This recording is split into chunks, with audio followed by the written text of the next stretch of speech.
In session, Judge Roger Griffin presiding.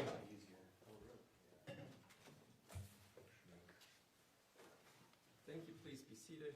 Good afternoon, ladies and gentlemen. It's formally called the matter of State v. Grist. Not up yet. Give the computer system a moment. That's always the tough part.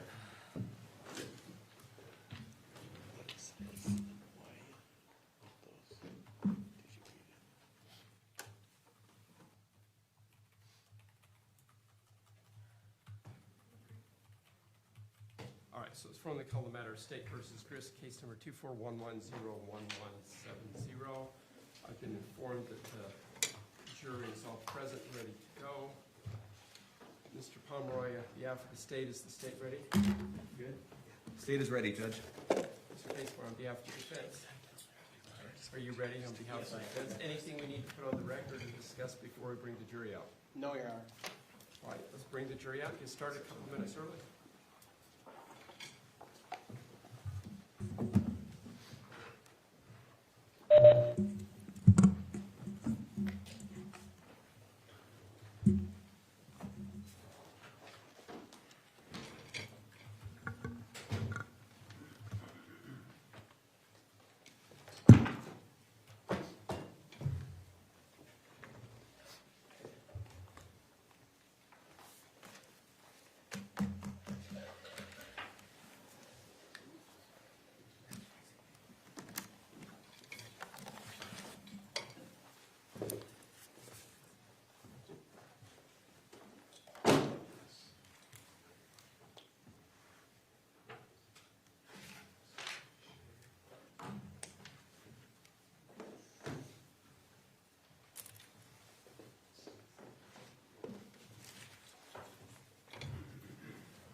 All rise for the jury.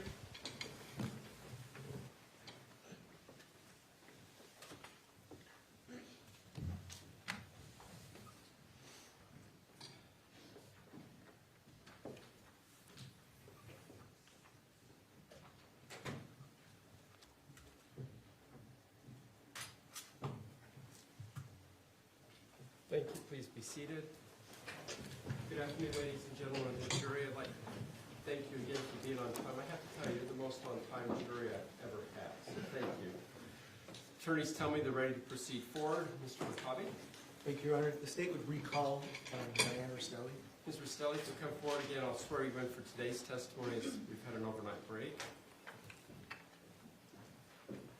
Good afternoon. If you raise your right hand. Do you swear or affirm under the laws of the state of Utah on penalty of perjury that the testimony you give in this matter today will be true and correct, so help you God? Thank you. Please have a seat up there. It's hot in here, Mr. Matabi. It's a little. Wait a minute, I'm going to.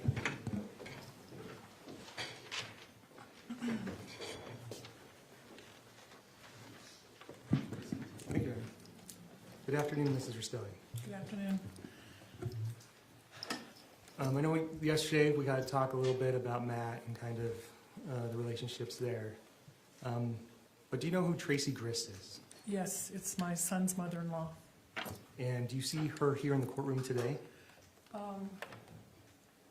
Yes. Can you point to her and identify something she's wearing? She's wearing kind of a dark blue dress. Okay. Will the court note for the record she's identified defendant? So noted, thank you. When did you first meet the defendant? Pardon me? When did you first meet the defendant?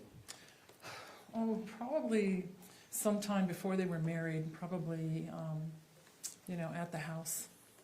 Okay. You recall roughly a year? It was before that, probably several years before. 2016-ish? I know I saw her in 2016, and maybe a little bit before that. And how many times do you think you've spoken to the defendant? Maybe, if you count the telephone conversations, maybe 6 or 7. And when was the last time you saw the defendant in person?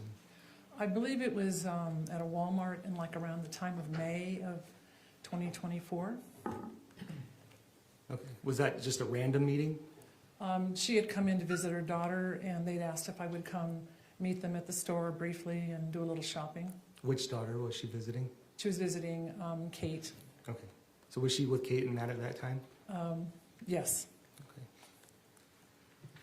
And when did you find out that Kate had taken the kids and left from California to Utah? It was sometime in that early week of June. I don't recall if it was, I think it was, the mother also informed me that Kate had gotten there safe and she was taking a breather. Okay, so you talked, who did you find out from? I'm not sure if I heard from Matt briefly, and then I heard also from Tracey. Okay, and do you remember what that conversation was about? It was just very brief, and I think we even had some text messages, or it might even been a text message that we had between us, you know, that she was there and got there safe. Okay, did you ever talk to Kate about it?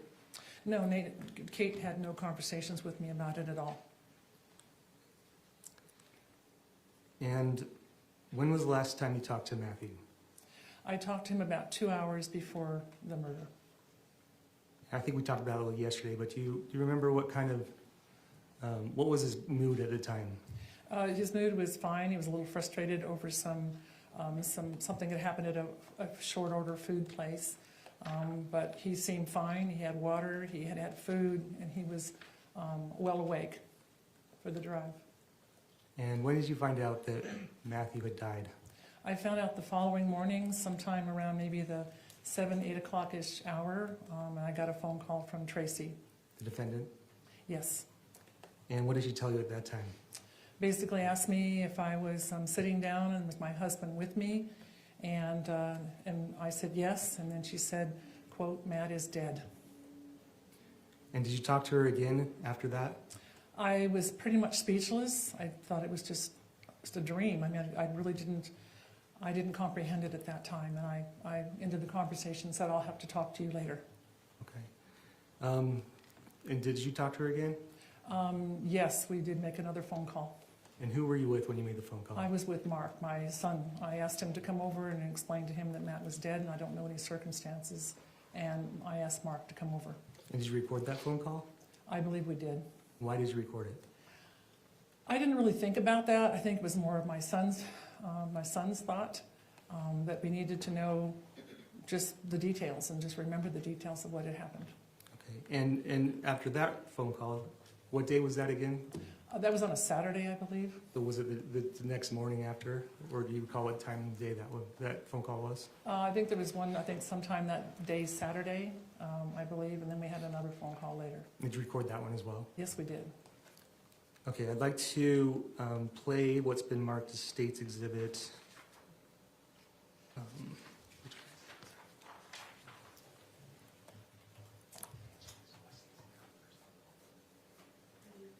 I'd like to play what is marked as State's Exhibit 34. Any objection, Mr. Facebar? No. Thank you.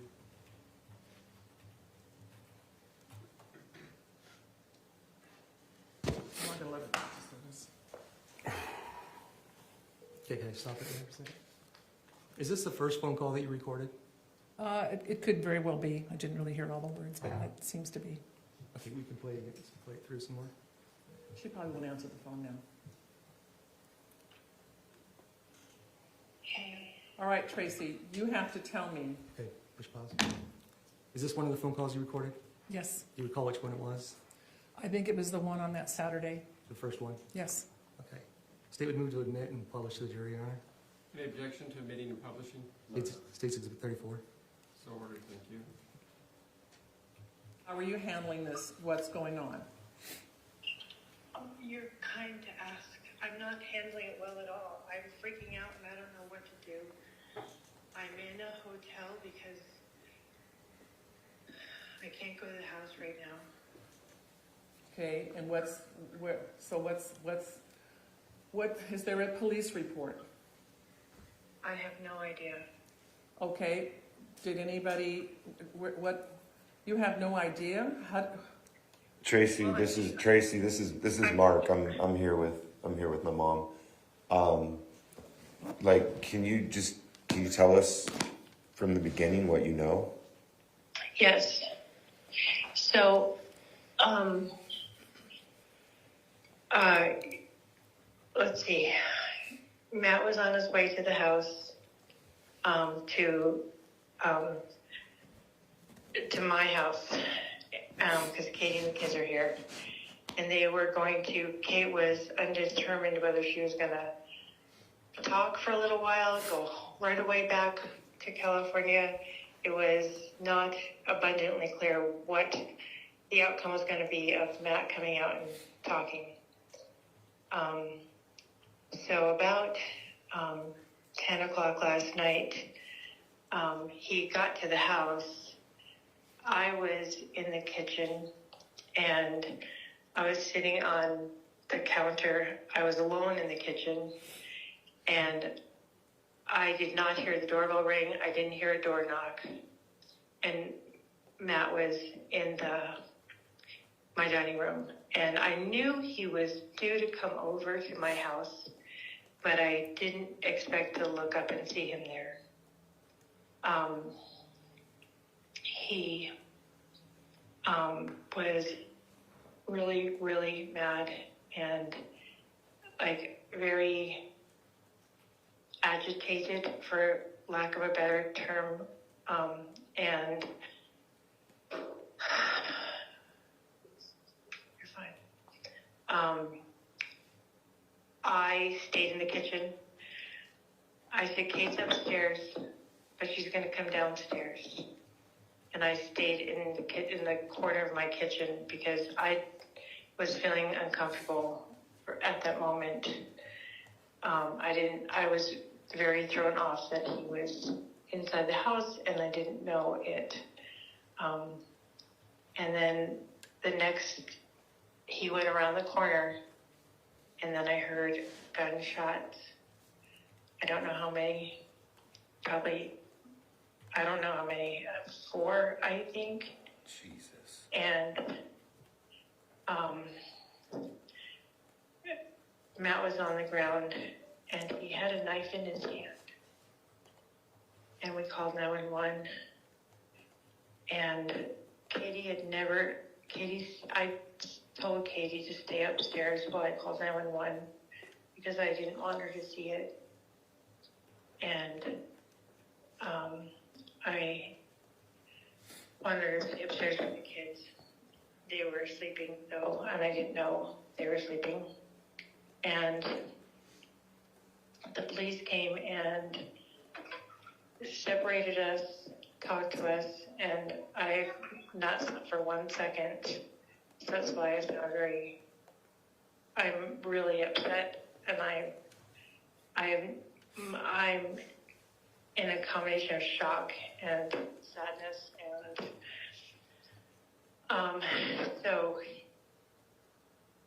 my son Kevin was taken to jail after 6 or 7 hours, and I don't know what's going to happen. Did That's before the gunshots, did you hear an altercation? Did you hear no. screaming? Nothing. Just No, I don't. If there was noise, I didn't hear it or I don't remember it.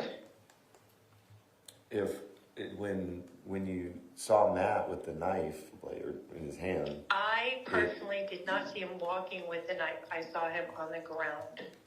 Was it like Immediately like after. a pocket knife? Was it like a? It was like kitchen knife?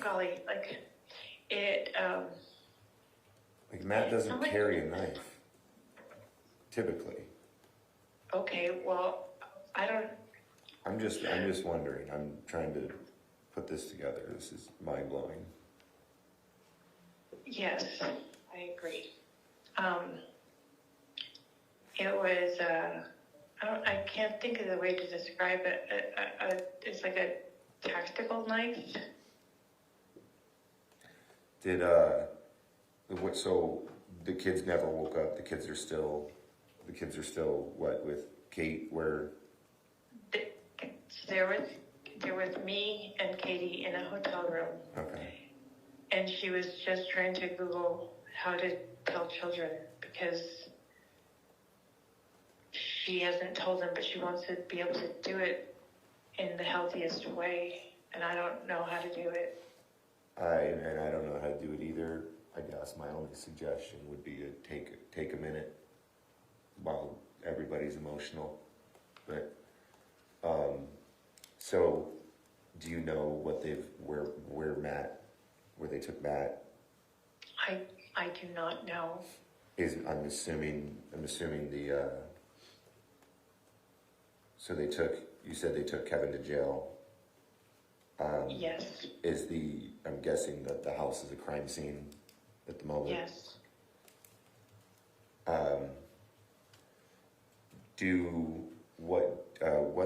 What's the address and what's the law enforcement agency that was there that we can call to find out where Matt is?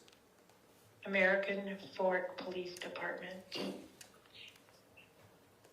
Mark, Yeah. Mark, Yes. I'm really sorry for your loss. Genuinely sorry for your loss. Yeah, I don't know what to say. This is I'm just saying it. what's the house number? 114 South, 920 East, American Fork, Utah. Now, was there any? I mean, I know Matt. Probably. I mean, driving out to Utah, probably not the happiest. But was there an altercation on the phone before this? Like, was there? I personally have no idea. I was at work all day yesterday, and I have no idea. I know I spoke to Matt about 7:20 that night. He said he was 2 hours out from Utah, and he was excited to be able to pick up his family and children. And I know I left a message a little after 10, that he arrive. So I know I had a conversation with him, and, he was very calm, wanting to bring his family back. Yeah. I don't know what to say to that either. I don't know what to say. I didn't see anything myself. I saw zero. I stayed in the kitchen because I was feeling uneasy, and my reaction usually is I freeze. If there's some emergency. Did you know that your son Kevin had a gun in the house? It's my gun, and it was in a gun safe, and I moved it from my bedroom to the garage. To the garage in a gun safe, or? Yes, in a gun safe. Yes. And your son Kevin knew where the gun was? Yes, he moved it for me because I wanted to make sure it was really high up. Because there was children in the house, and even though it's in a gun safe with a code, I just wanted it high up. Was there a reason for the gun to be out of the safe, like prior to Matt's arrival, or was it like did it come out of the safe when you got there? Was it a scramble and race for it? Like what? I do not know. Yeah. All right. I guess if there's any more information that you can share with us, later, please do. Of course. I am still in major shock, and I'm hurt to the core because I know how much he protected Kate through all of this. He never spoke poorly of Kate. Never. And he was really looking forward to bringing the family back.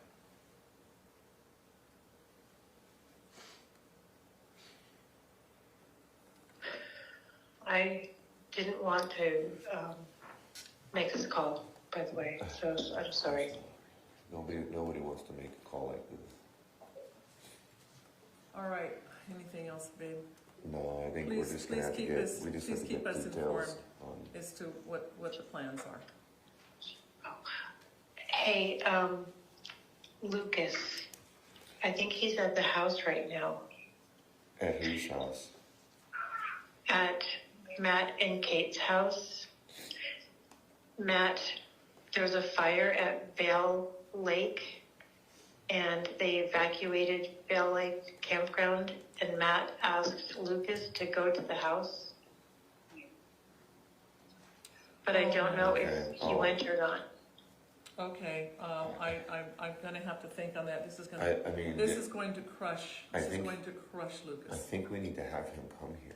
I don't think we I can think tell, that's- I I don't think- think we can yes. tell him over the phone. I think he needs to come But here. he's out there protecting the property And right Kate, But right Kate now, doesn't it's- have her phone.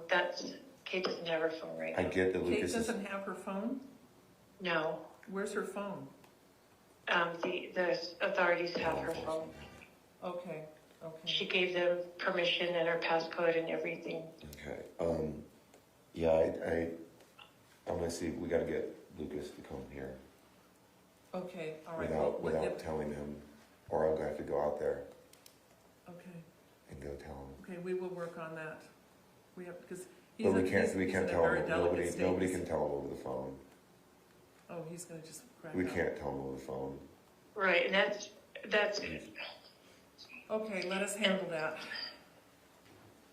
yeah, and Diane, the reason I called Homeland before I called you is I wanted to make sure that he was near you, because I knew you'd be able to tell by my voice that there is something really wrong. I was trying to do what you're doing for Lucas. Okay. Okay, well, we're gonna figure out how to handle some of this stuff. Call us back immediately if anything changes or there's anything new. Of course I will. Okay, Right now I'm kind of, I'm also, my head is swimming, and so I'm probably not being much help. okay, all right, keep us posted. Okay. Sure, thanks, Okay, bye. thank you. Well, shot him 4 times. How long after did you make the second call? I think we had another phone call, I think it was on Sunday. Kate had reached out by, I think, text or something that she wanted to talk to me. And you recorded that one as well? We did. And who was involved in that phone call? That was gonna be my son, Mark. I was over at his house. It was Tracy and Kate. Tracy was there too, and State would, myself. state would move to admit and publish State's Exhibit 35. Any objection? No, Your Honor. Thanks, so ordered.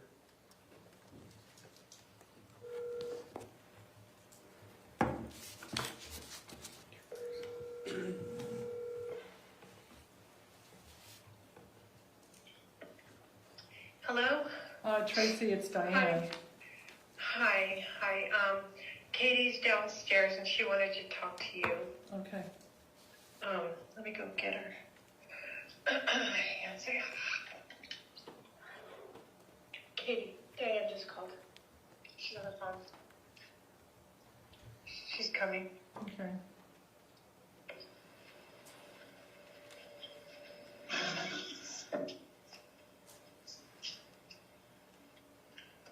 We're stepping outside so the kids can't hear anything.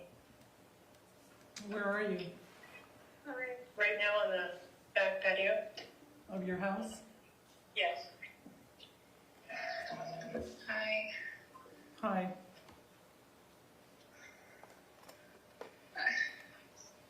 I'm so sad right now. I'm unbelievably broken. I know you are sad. I can't imagine how sad you are right now.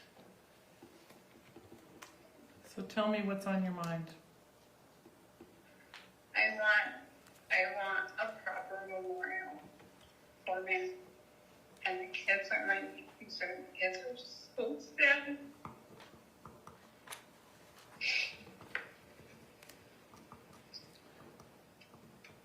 This whole thing doesn't make sense to me. I understand where it wouldn't make sense. It is so sad. I didn't want this to end. I wanted us happy.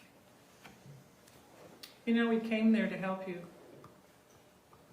He didn't, I don't think he told you everything, Diane. And neither did you.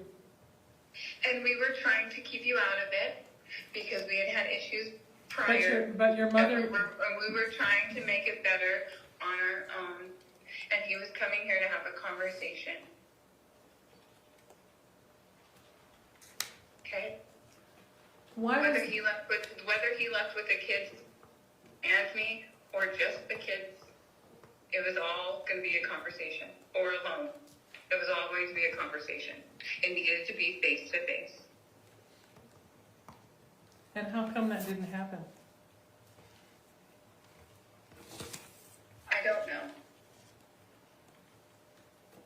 I don't know. Did he correspond with you on his drive to the house? Slightly. So you knew he was coming. And he was agitated coming. I know he was upset that he was coming. How come there was a gun that was out? I don't know. And who owns that gun? And I think, Diane, I was not downstairs. And to the best of my knowledge, that gun was in the garage. And I don't understand why that was part of the greeting for Matt coming to the house. I don't know, Diane. Honestly, I don't know. I wish I could give you more answers.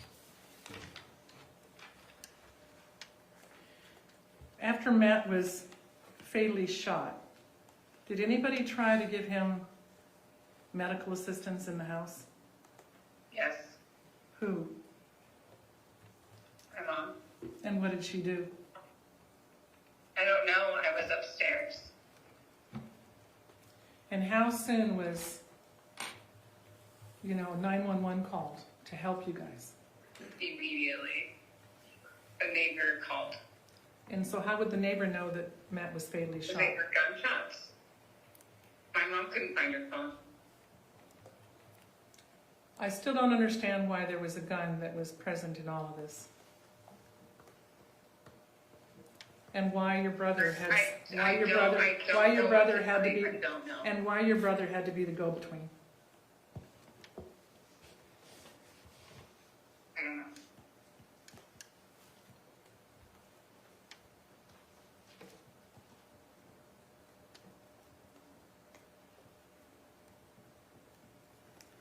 I am so broken.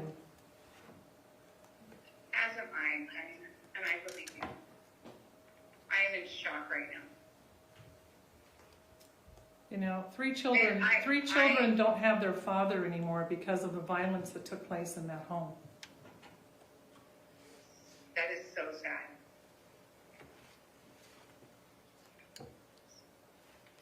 How come Kevin didn't call 911? How come Kevin I didn't don't. call? Yeah, I don't know, Diane. Did you talk to Lucas? I did, and he is absolutely saddened to his core in this event, as we all are. Where is I Lucas? still don't, he's with family, I still don't understand why a gun was brought to this discussion. When you knew, when you knew he was coming, you knew he was coming, and whose gun is it, and how did your brother get access to it? And who else knew he had a gun that he was going to use in this fight? No one. I don't know. I don't know, Diane. And what did your brother say happened? What did I he tell you? haven't talked to him. I don't know. And you don't know what he shared with even your mom. I have no idea. Kevin hasn't talked to my mom. You do know that this is totally out of character for violence to occur like this. I don't think that's true.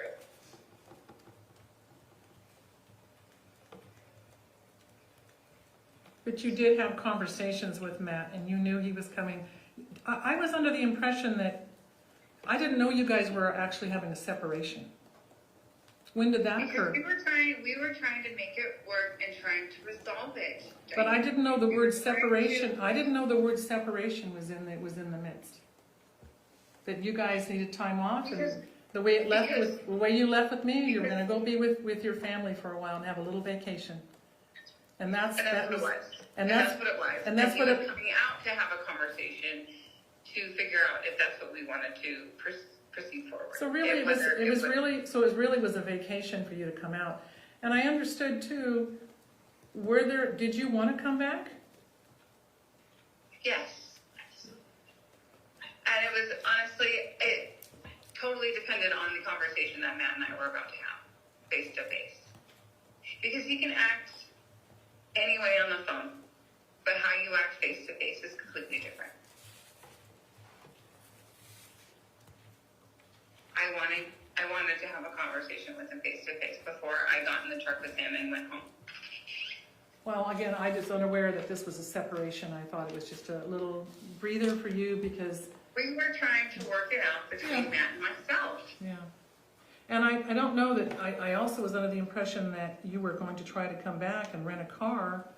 What happened with the car rental? What happened with the car rental? Because I thought you were, Because I have an out-of-state driver's license, I could not rent a car on my debit card.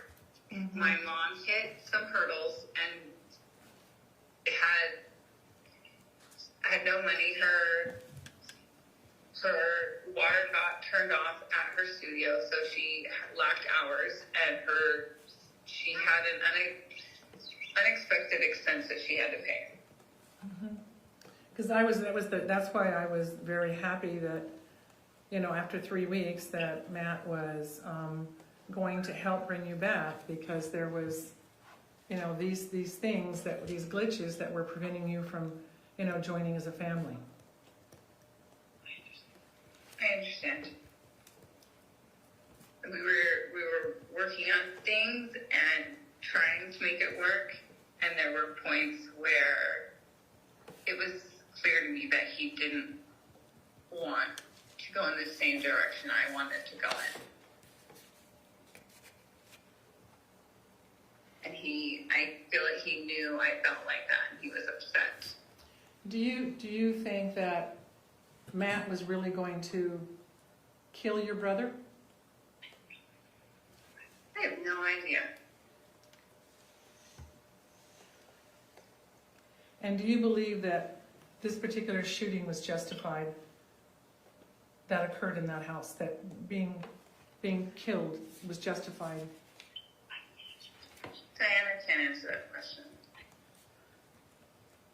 I hear your mom in the background. She's giving you answers.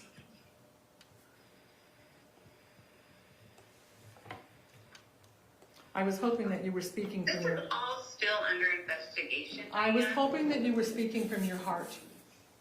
I am trying to speak from my heart without saying the wrong thing. And also I read in a brief article that showed up that your brother was found with drugs. Did you know he was on drugs? No, I had no idea he was on drugs. Not a clue he was on drugs. And that was an information that your mother didn't share with you either, with him living How or would being she know? around that home? How would she know? She doesn't know. She's over 18. Why would she be checking his drawers? He acts completely normal. Well, and I'm still questioning, why was there a gun in the house? With children in that house, It why was was... in the garage, Diane. But it wasn't in the garage when the shooting took place. The shooting did I not was take... gonna say, if it was The shooting didn't take place in the garage, it took place in the house. in the hallway. I understand. I know, but this was, I- to me, somebody brought that gun out of the garage. I was not downstairs. I do not know what happened, okay? I cannot give you any answers, Diane.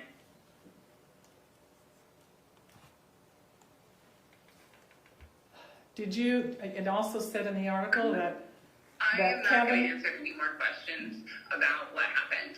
We can talk about a memorial service for Matt if you'd like, but I don't want to talk about what Well, happened anymore. I I don't think- appreciate the way you're talking with me. I just want to know, you are the person that was there and a witness, and I was I not. was upstairs, Diane. I was not a witness. But you heard the gunshots. Why weren't you? Did you go down and give assistance to My Matt? mother came upstairs and said, "Do not come downstairs. There's something happened," and I'm calling 911. But I also thought that your mother was giving, first aid to Matt. How could she be upstairs when she should have been down assisting Matt in his time of need? There's 8 minutes or 4 minutes. Diane, Minutes count when someone. Once she figured out that she couldn't Minutes say, count Diane, that somebody's bleeding to death. And the number of shots that they're saying took place is totally unimaginable. And what gets me is you knew he was coming, and he was there and happy to do so. But someone He was not happy with me. someone brought that gun in the house and turned it into a different fight.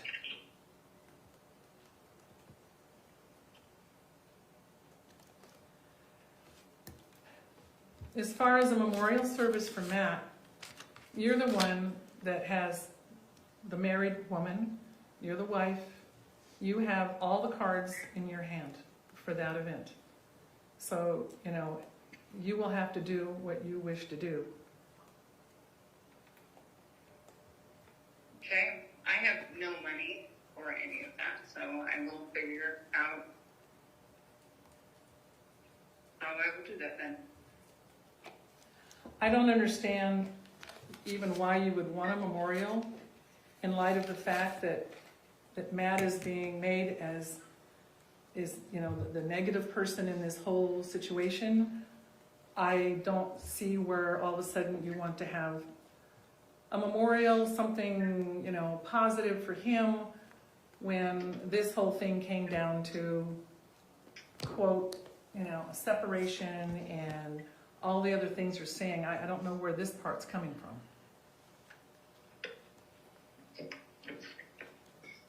Because he's my husband.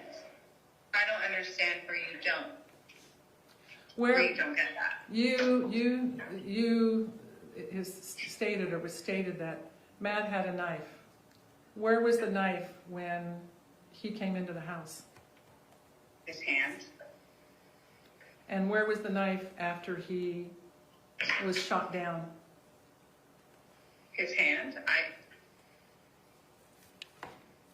And you know, I don't know, Diane. It was the most traumatic thing walking past his body. Okay, I didn't want to look. How could the knife be in his hand if she's providing life-saving care? And again, The Tracey, layout of the house.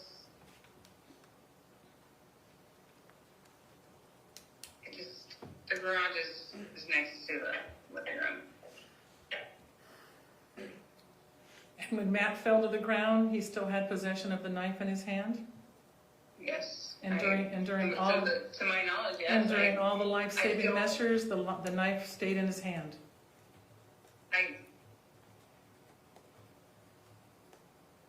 don't know.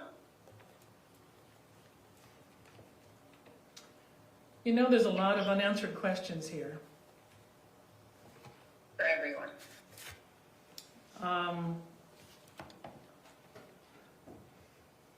I am absolutely stunned that a family, can have such violence take place.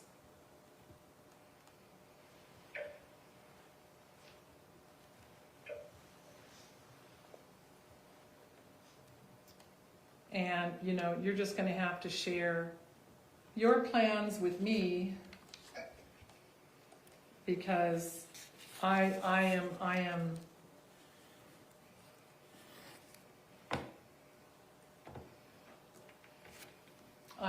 stunned. Is your mom still standing there?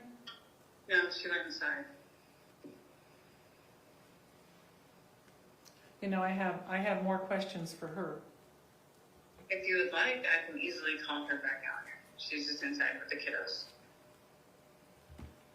Okay. Okay. Mom, you want to come back out here?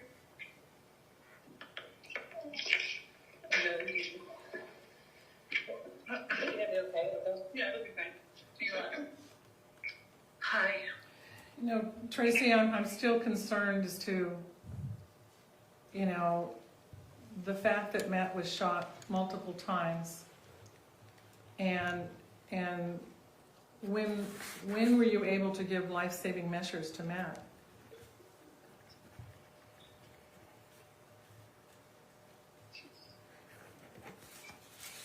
I'm in so much shock, and I can't have the conversation going over the experience again because I am so sad. I just need some time. Well, and I think the part that really disturbs me is that a number of the shots were in Matt's back. I actually have no idea where the shots were. Yeah, that's what's being reported. That he I was, don't know if that's he accurate was, or not. he was so I not, don't. he was not moving forward in any aggressive manner, but was shot in the back. I have no Multi- idea. multiple times. That Again, is, I have no idea. and does your son have a history of anger issues?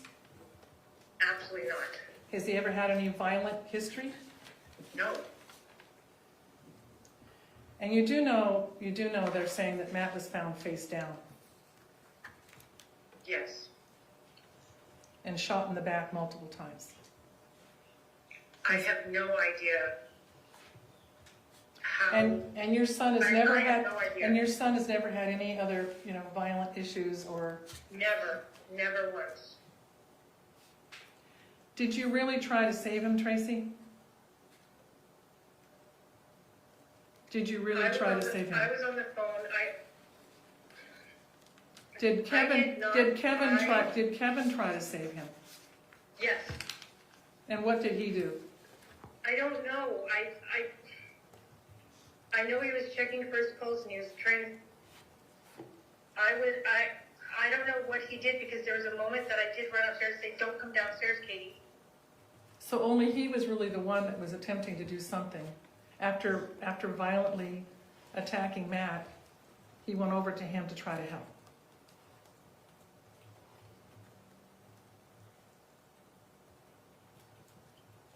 So you were not initially there to help as much as to tell Katie not to come downstairs to assist with Matt, with multiple puncture wounds in his body.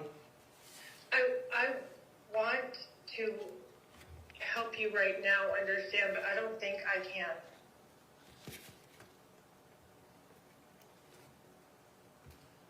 Well, you know, there's a lot of unanswered questions, and this has really, But me too. this has really started a monumental flow of events that have to be resolved.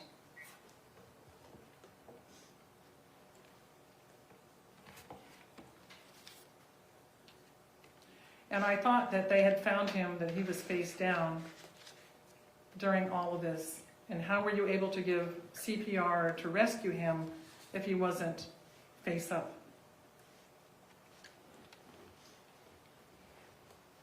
And yet he was still lifeless and holding a knife.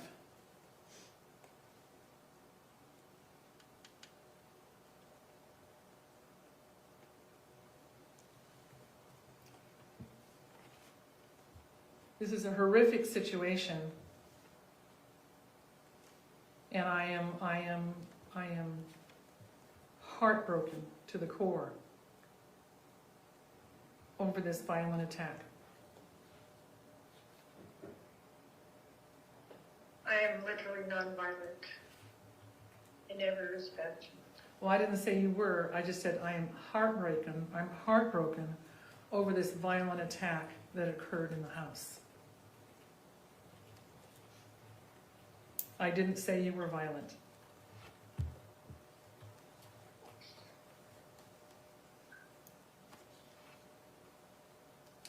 Well, Kate's gonna have to figure out what kind of plans for a lot of things. And, Do you know what you'd like to do for a memorial? Do you have any ideas? I have no idea for memorial, and I'm really not comfortable with a memorial at this time. I understand that. Did Matt say anything to anybody in his last breaths before he died? No, not that I heard. Not that I heard. It just Nothing. seems incongruent that a family would hold a memorial for someone that they have just violently taken away.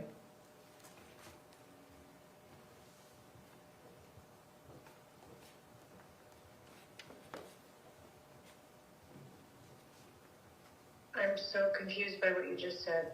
So I No, don't I'm just saying understand. that a family that's just taken someone's life now wants to plan a memorial. A memorial would be for the children's sake and for Katie and for. But Katie, as they're stating, is that she was separated, and you know they were agitated with each other in some way, according to her. I don't know why she would want to memorialize the situation. She was just taking some time to think things through. Right, and it didn't have to. The In a gun. separation word was mine. I said, you know, they were separated, but that was just something I said off the top of my head. It wasn't something Katie had talked about. I know. Well, I'm just saying that it just seems very insensitive to do a memorial when, you know, Matt only came out there to help because no one seemed to have any money to bring her back. So I don't understand. It's almost like I don't understand having a great memorial when the brother was already set up and ready and armed to do damage. So, not what happened. He had a gun, babe. He had a gun. He was ready. That's not true. Then why was he armed? Why was there a gun? I bought it. I bought that gun back when COVID was going on because I thought it was a good idea because I'm a single woman and I thought having some protection in case something bad happened would be wise. Mm-hmm. And you do know that the papers is also saying that he tested positive for coke. I cannot believe that, but I believe it. What a dumb thing. And yet he had access. Anything about that. And he had access to a gun. A gun that was not secured with children in the house. It was in a locked safe high up in the garage. And who had the combination or the lock to that safe? Obviously. Everyone but Rory, and well, Katie doesn't, but everyone but Rory. Okay, so your son had access to get to that gun if he needed it. Well, I asked him to get passports once. I'd asked him to get other things out of it for me. But he knew the gun was there. He knew the gun was, with those passports, and he took the gun out in anticipation of Matt's arrival. While on I don't coke. think that's the case. He had the gun when Matt arrived. Did he I go have no out to the idea. garage and get the gun and then shoot Matt? I have no idea. I did not see any of that. And I did have no idea where Kevin even was. I was in the kitchen. you also know that the paper stated that he was not legally supposed to ever have a gun. Yeah, he had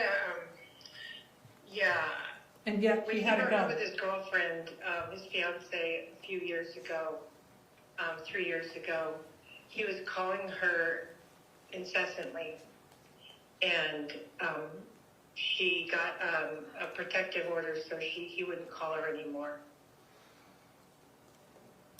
And yet, And he said that's fine because he was never going to go to Chicago again. But he also, in that order, was told he could never have a gun, and yet he had access to a gun. Well, I forgot all about it. Since I forgot about it, there's a really good chance he didn't remember either, because it was a while back, and it was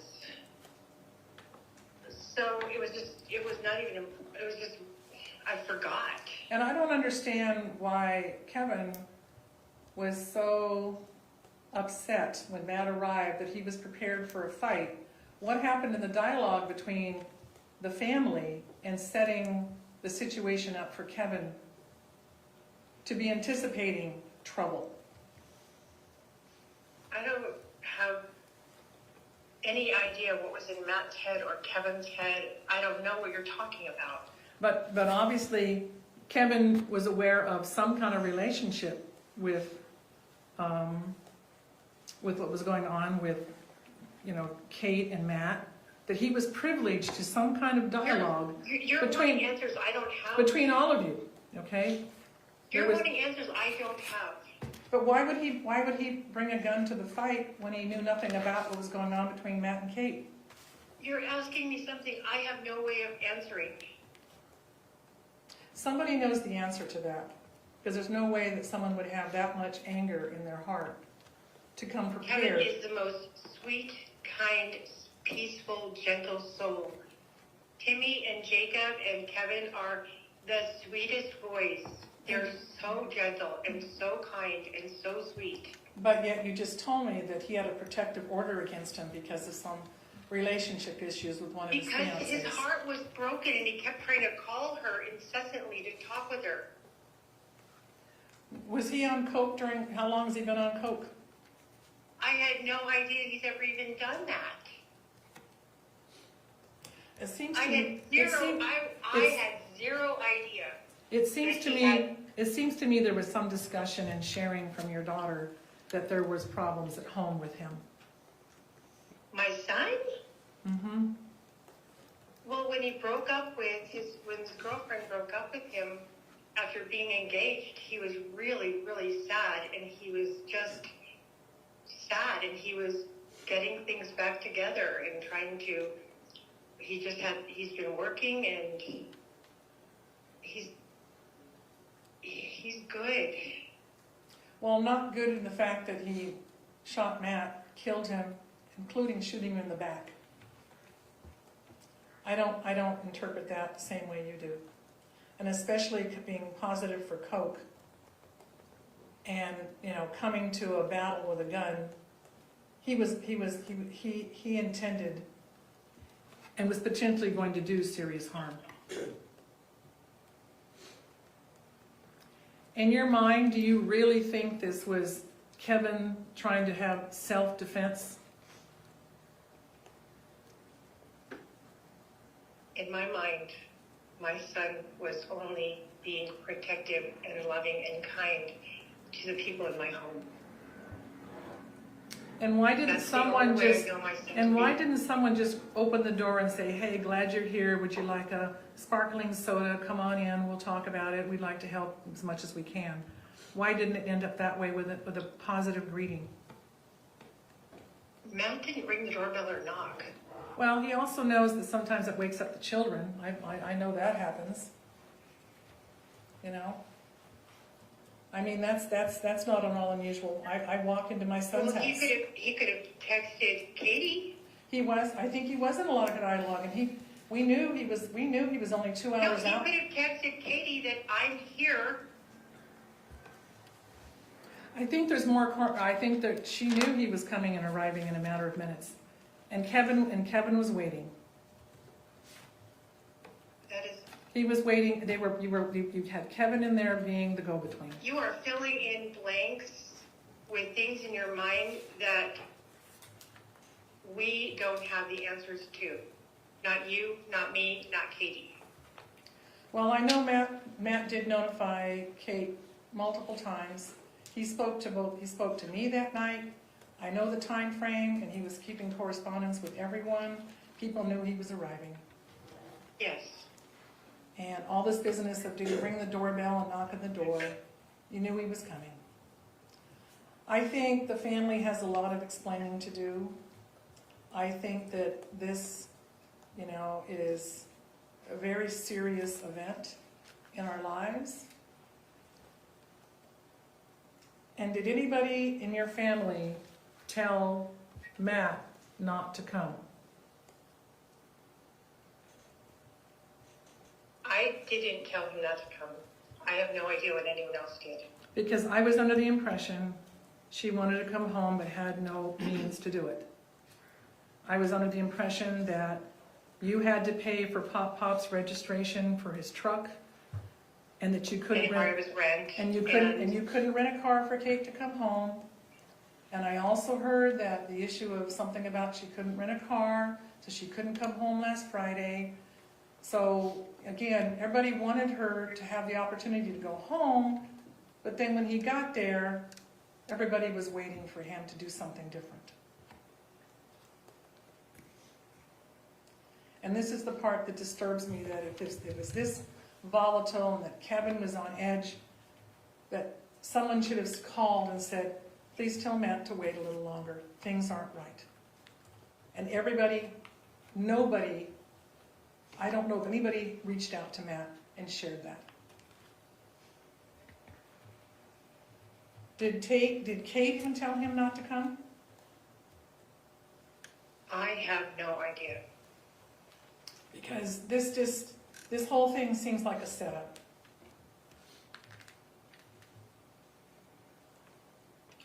We would never plan to hurt someone. Well, someone planned with a gun in the house. This was orchestrated. That is so not true. Then why was the gun in the house and not in the garage locked up? The gun was...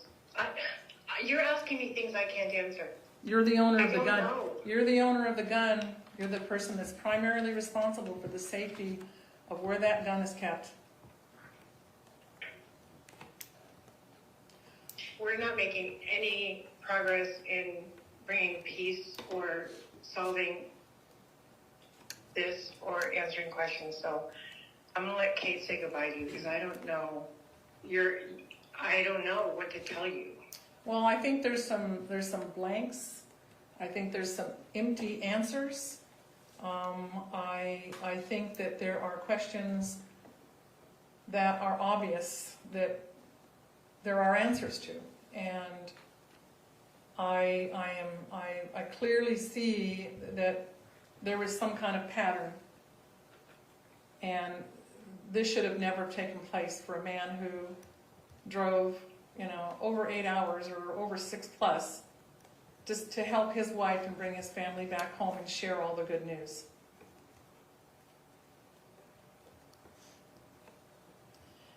And I think some soul searching has to take place amongst, what really went on and why it happened and why the violence took place in that house. I'm really sorry that you're sad, but I'm gonna hang up and go, because you're wanting me to tell you things that I have no idea about. Well, all I can say is that Kate is going to have to give me her plans as to what she needs to do, because, I just need to know what she plans to do as far as, where she lives, just everything. Not that I need to be the one making the plans, but I need to know what her plans are, and what's going on with all of this. All right, well, listen, tell Kate I am also sorry for the loss. I am brokenhearted that the children will never have their father ever give them the guidance and assistance that they need throughout their lives.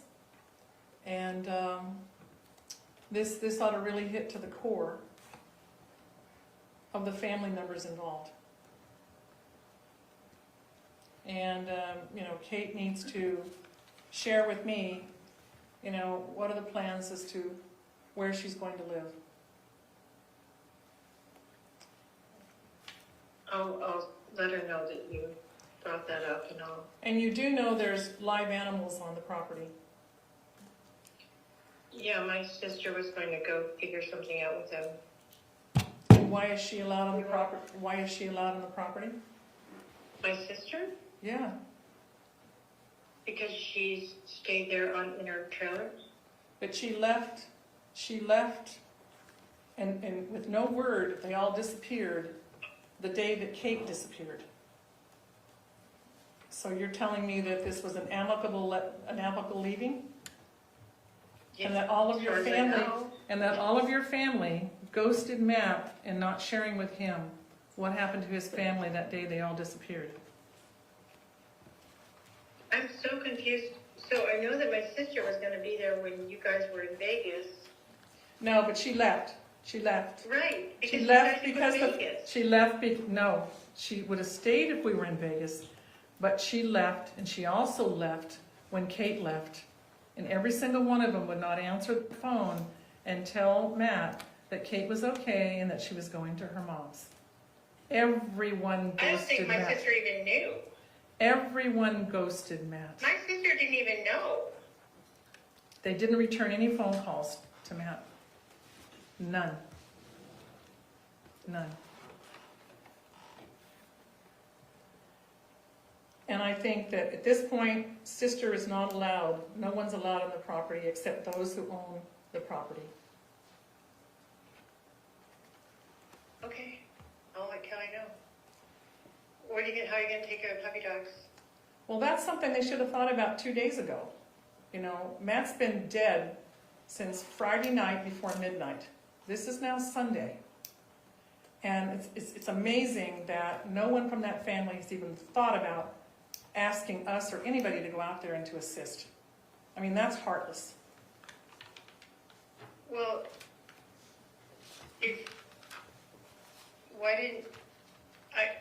I don't even know what to say to that. Well, this is all part of when you take someone's life and don't realize all the consequences. I've got to go.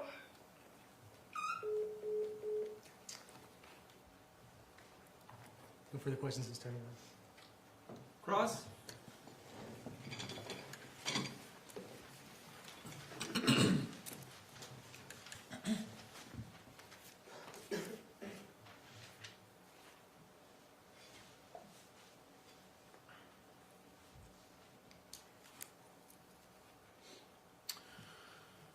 Mrs. Restelli, first off, I'd just like to say I am terribly sorry about your loss. You lost a child. That's a horrible thing. That should never happen. And I'm sorry that you had to go through this in your life. These phone calls that you had with Kate and Tracey were trying to get some answers, right? Information, yes. Yeah. And you got some information, but not much from Kate or Tracey. Is that accurate? I would say just there was gaps. And There were gaps, yes. gaps. Right? Gaps in information. Yeah. And but you did learn, I guess, that and Kate said that they were separated. So you learned that Kate and Kevin and Tracey were separated at the scene, so you did become aware of that, right? And what separated mean at the scene, the actual, the house? Yes, that Kate told you that we were separated, and she said it on the phone call. Do you recall that? Mean separated in space or separated in a relationship? Not, I don't think in a relationship, Okay. but I think separated in space. She does from what she said.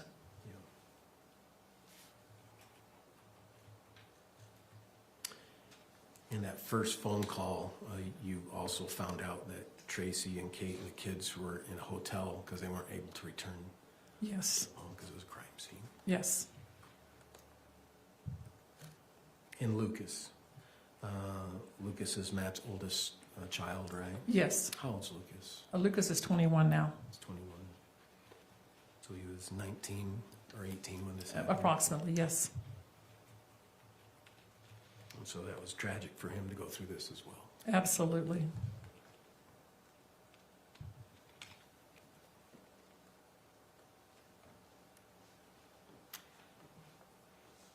once again, terribly sorry about your loss. I know these are hard times, and I have no further questions, Judge. Thank you, Mr. Place-Marks. Mr. Batavi, any redirect? Oh, Your Honor. Thank you.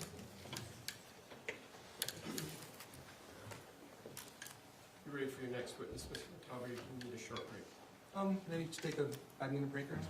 Let's take a short break. All rise for the jury.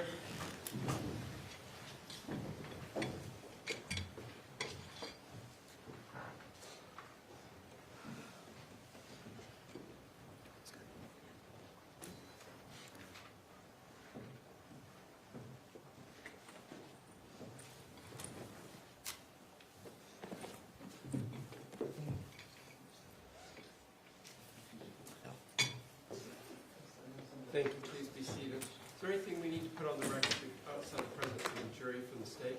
No, Your Honor. From the defense? No, Your Honor. Let's take a 5-10-minute recess. Thank you. We're recessed. All rise.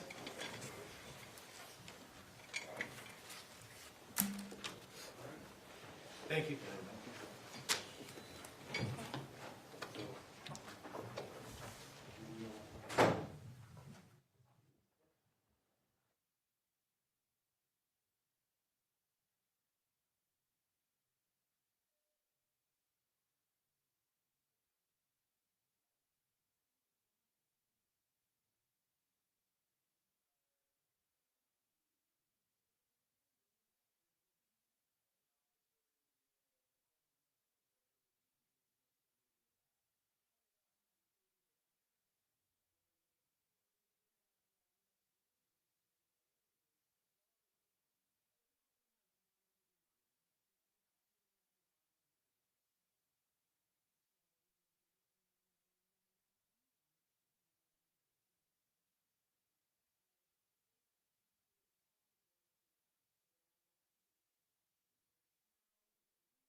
session.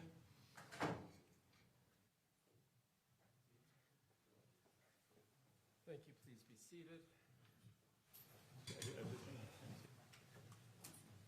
No, Mr. Facemeyer. Yeah, would you bring her back? Would you mind going and getting Mr. Facemeyer, Mr. Brown? Yeah, Thank you. I did, okay. Just yell donuts or something, he'll come.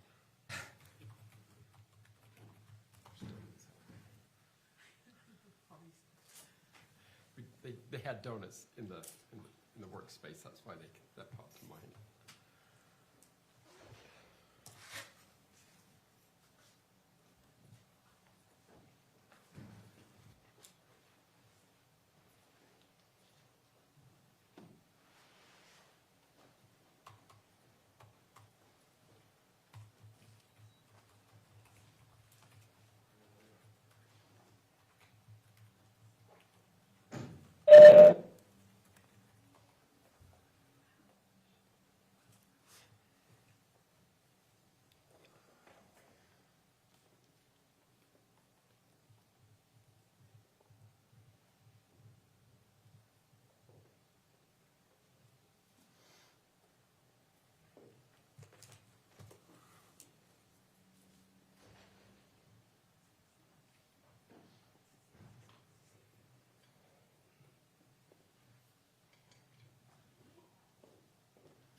All right, let's bring in the jury. One moment, Your Honor. Just have my cards. Well, it'll take you a minute to walk all the way around. She was as far as she was. Yeah, he's going all the way in to get them, I should say. Mr. Watabe, who's your next witness? Officer Neal. And I assume you think he'll go the rest of the afternoon? Officer Neal? We'll go. No, No? No, what do you, not with Officer Neal. do you mean with our witnesses today, or? No, with this next witness. Oh, no, no. No, okay. We have 4 fairly short witnesses next. All rise for the jury.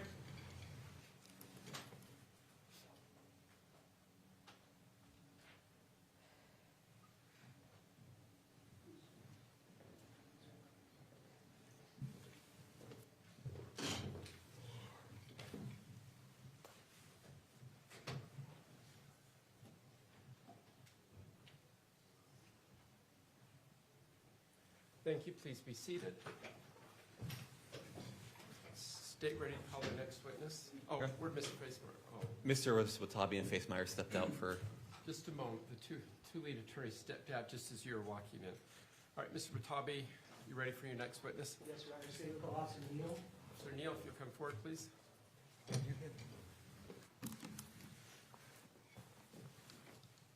you raise your right hand, please. Do you swear or affirm under the laws of the state of Utah, penalty of perjury, that the testimony given this matter today will be true and correct, so help you God? I do. Thank you. Please have a seat.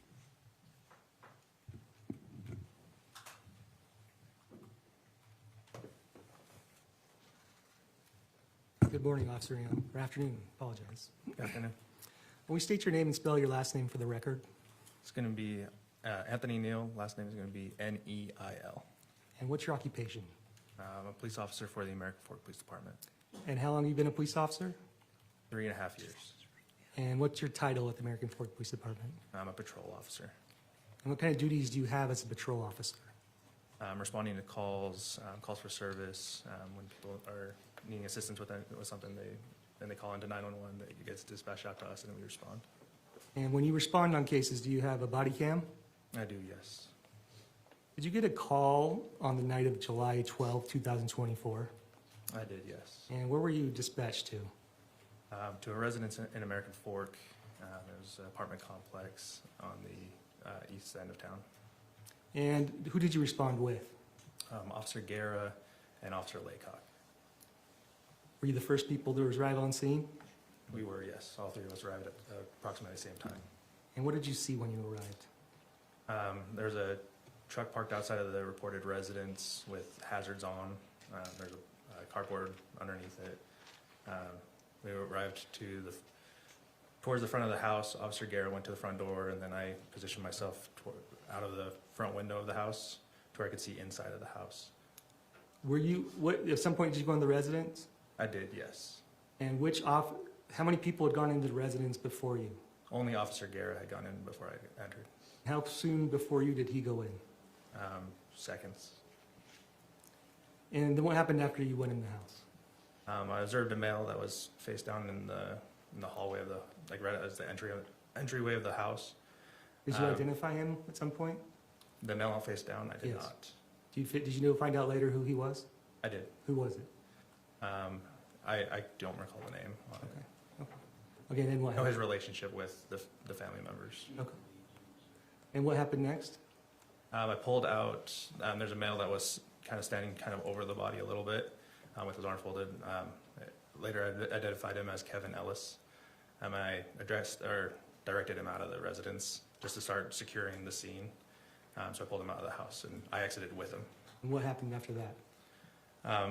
We exited the house, we went into the front yard of the residence, and as I was talking with Kevin, I observed that a female was outside of the front door of the residence. I had called her over towards me, later identified her as Tracey Grist. And then, so at that point, who else was outside? At that time, it was me, Kevin, and Tracey.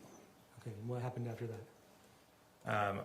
I asked if who the person was that was face down in the entryway. She said that it was Tracey stated that it was her daughter's husband. I asked where her daughter was located. She said that she was upstairs. I asked if she had the firearm because we had reported of shots fired. She said that she didn't have the firearm, and so I asked who had the firearm, where Kevin said that he had it. Okay, and what did you do after that? At that point, I separated Tracey from Kevin. I directed Kevin towards the front of the truck to sit down, and then Tracey towards the back of the truck also to sit down. Did you search Kevin at that point? Shortly after, I did search Kevin's person. In his right pocket, he stated that he had his holster, and I identified that it was there. It was an empty holster. Left it on his person, and then continued searching him. Nothing else of note was found. And then what happened? After searching Kevin, went over to Tracey, performed a search on her to see if there was any weapons. No weapons were found on Tracey's person. And at some point, did anybody else come out of the house? After that, another female was at the front door, escorted by Officer Laycock. I directed her, because she initially started walking towards Tracey, and my goal was to keep everybody separated. So I directed Kathryn to a position in the yard, away from Tracey and away from Kevin. So the third person was Kathryn? Correct. Do you know her last name? I don't recall the last name. Okay. And at some point, did they stay separated, the defendant and Kathryn? After I had identified Kathryn and Tracey, I went over to identify Kevin, and so I directed Officer Stimson over towards Kathryn and Tracey while I identified Kevin, and at that time I observed Tracey moving towards Kathryn, so I directed them to stay apart from each other again. And who's Officer Stimson? Officer Simpson, he used to work for a police department. He was one of our patrol officers. At the time, he was on what's called a ghost week, where he's being evaluated to be able to see if he's ready to go by himself as a police officer instead of being in that evaluation process. So how long, was he even a full-time police officer at that point? He was full-time, just not by himself yet. He was still being evaluated. But how long had he been with the office? Approximately, I want to say 2 months. Okay. I'd like to show you what's marked. And do you know if Officer Laycock had a body cam? He did, yes. And did Officer Stimson have a body cam? He did, yes. I'd like to show you what's marked and just a witness at this point is State's Exhibit 133.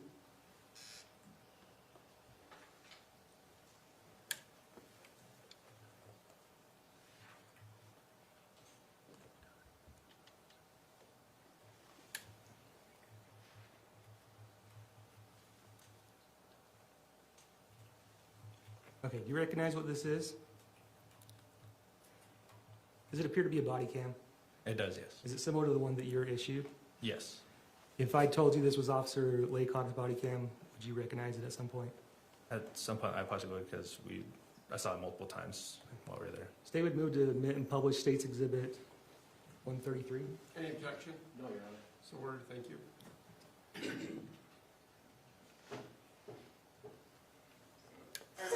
I'll have you come out here with this officer, okay? Okay. I don't. You're okay. Okay. It's okay. What's going on tonight? It was my cousin. He was supposed to come here and attack me. I was upstairs waiting for him to come down. I don't know what happened. Okay. I don't know what happened. I heard yelling and I don't know what happened. Do you have any weapons or anything? No, the only thing. I'm just gonna check you real quick, okay? I'm sorry, I know this is... No. I have my earbuds in my pocket. That's the only thing I have in my pocket. Okay. Sorry, was that them Yep, that just fell? that was Okay. them that did it. Okay. You're good. I don't see anything else on it. You're good if you want to go take a seat next to her on the grass, okay?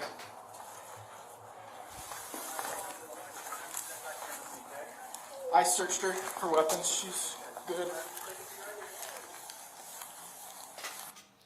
And who's that officer that Officer Laycock body cam picks up in the camera? That is me. Okay, what have you just done in the video? So Tracey, again, when she was walking toward, Kathryn was walking towards Tracey, and that's when I had directed her to a separate spot of the yard away from Tracey. Okay, now I'd like to show you what's marked as State's Exhibit 134. You recognize what this is? This is another body cam. You know whose it is? Right now, I do not If I recall. told you it was Officer Stimson's, would you believe that? Yes, Okay, can you see yourself in the video? yes. Where are you? I'm standing directly next to Tracey. Okay, State would move to admit and publish State's Exhibit 134. Any objection? No, Your Honor. Thank you.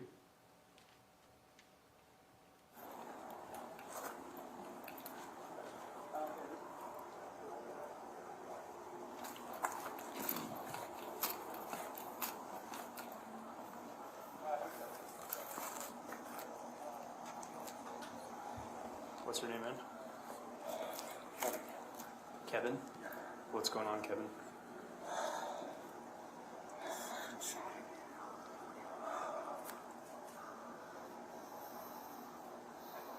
Is this your home?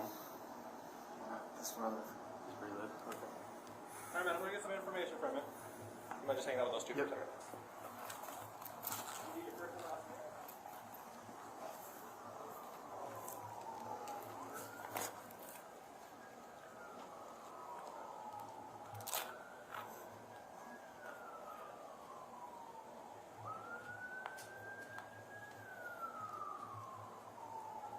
I'm just hanging out with you guys. Can you what? hold my daughter? Yeah. You could, yeah. Were you separated by officers? What? Did the officers separate you two? Yeah, I think so. Okay. I don't know. Okay. If you would like to sit next to your daughter, I you're welcome want to to. talk to her. No, that's okay. Neil, are they okay sitting next to each other? Oh, okay, never mind. I'm sorry. Oh, I'm sorry. Can I just hold No, her? I do need you to be separated. Fine. But that was my bad. If you want to pick up your phone and come back over here where you were, that would be great. Fine. That's okay. We're going to go through an interview process. We typically will keep all parties separated. You'll stay right here with me. I'll just have you just stay separated for right now. Kevin, I have no idea what to do, so don't say anything, please, because I don't know what.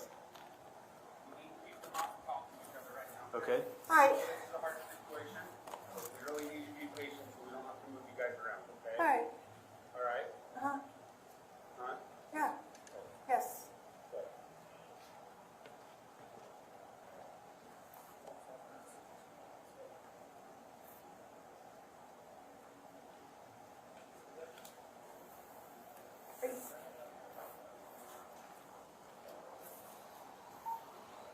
Ma'am, right now something that would be good to do is probably just breathe. Just take deep breaths. Okay? And not speak to anybody else, okay? Okay. Good here? Good.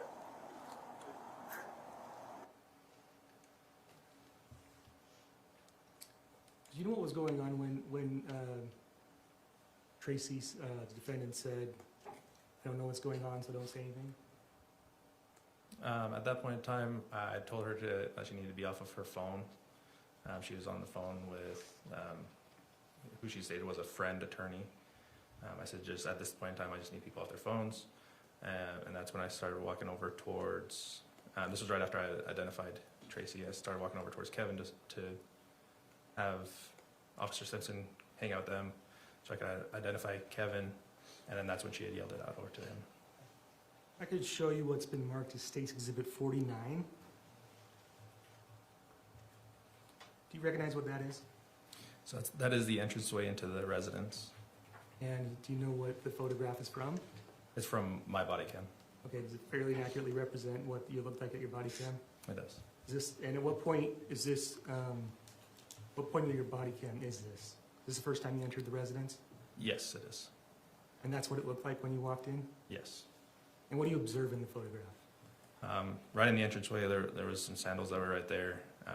I noticed that as soon as you came in, there was a hallway directly in front of me, and then kind of like a living room, and then the entranceway wrapped around in towards like a kitchen on the right side.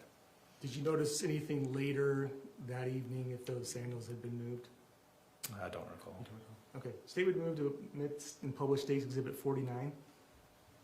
Any objection? No. Thank you.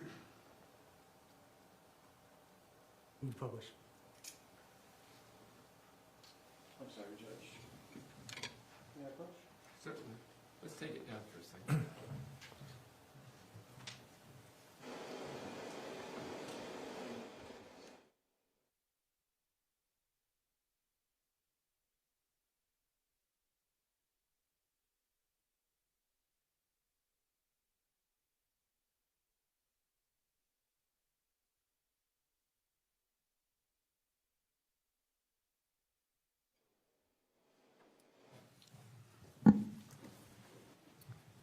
Sorry, if you could be republished. And just to clarify, you were the second person to go in, seconds after Officer Guerra, is that correct? That is correct, yes. Okay, now I'd like to show you what's marked as State's Exhibit 48. Recognize what that is? That is also my body cam. That is when we made contact, or when Officer Guerra made contact at the front door, and where I had positioned myself prior to us making contact. And you can see the date and time up in the corner. Correct, yes. Was that an accurate date and time That is accurate. of that incident? Yes. And how soon on scene was that when you arrived? From this point? Within seconds of us arriving. State would move to admit and publish State's Exhibit 48. Any objection? No objection. Thank you.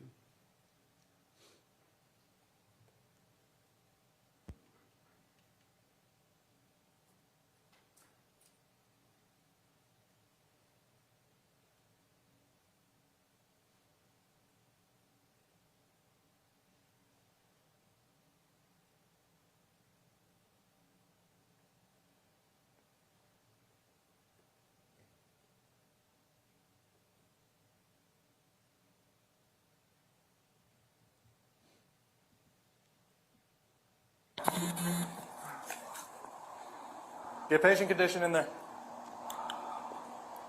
Who's this? And that's inside.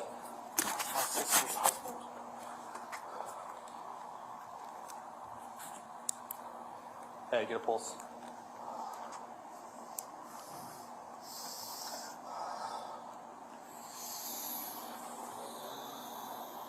Okay, come here. Please come here. So, sorry. Who is... In the house. So who is this that's in there? That is my daughter's husband. Okay, where's daughter? My daughter's upstairs. Does she still have a firearm on her? My daughter, no. Okay, who had the firearm? You It was- had the I firearm? already showed her where it was. Okay. It's inside. Sounds good. That was it. So I'm gonna have you take a seat right here. I'm gonna have you take a seat over here. That's on the back end of the truck.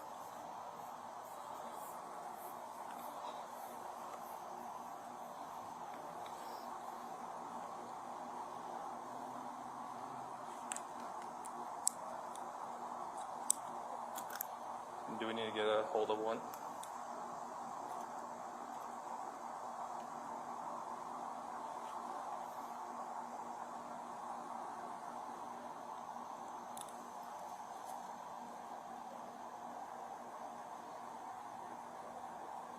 Okay. So I'm gonna have you stand up. I'm just gonna pat you down real quick, okay?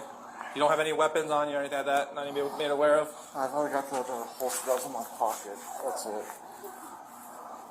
Okay.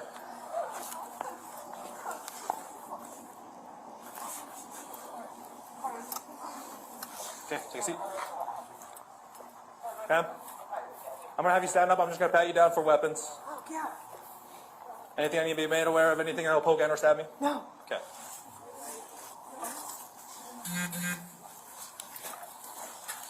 Any pockets? No. Okay. You're gonna take a seat.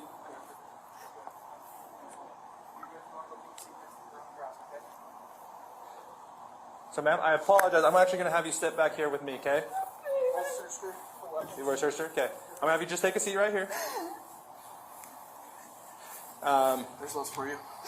Till we kind of go through an interview process, I'm just gonna kind of keep you guys separate, okay? What's your name? My name is Kathryn. Kathryn? Okay, Kathryn. I'm gonna ask for some information from you, if that's okay, okay? Yes.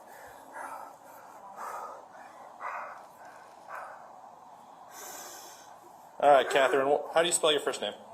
Kathryn. Last name? Restelli.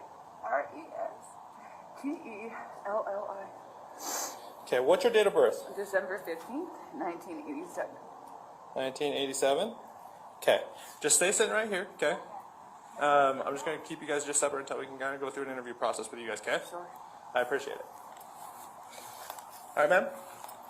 Ma'am? Is it okay if I just have you just off the phone just for a second? Yeah, Richard, let me call you right back. The police officer asking me to be off the phone. Yeah, just for right now, just kind of while we're going through a process with you guys. That's fine. I do need to get some information from you. Can I get your first and last name? Tracey, Tracey. Last name? Grist, Grist. ST? Does this look correct? Yes. Okay, what's your date of birth? 5/28/65. Okay. Yeah, just for right now, I'm just going to be asking you just to stay off your phone, okay? I was calling my friend who's an attorney because I'm worried about my son.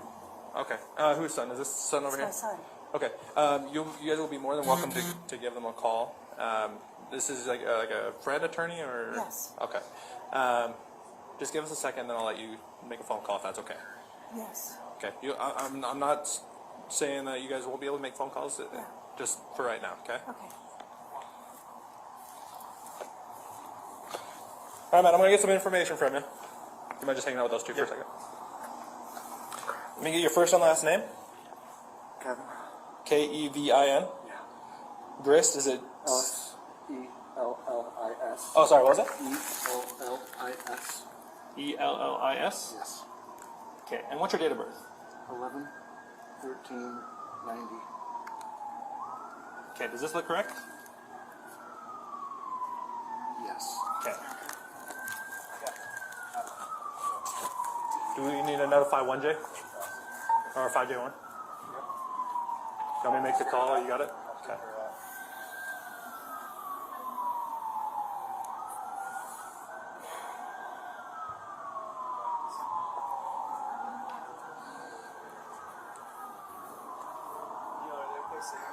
I want them all separated for now. I apologize. Until we go through an interview process, we want to keep everybody separated.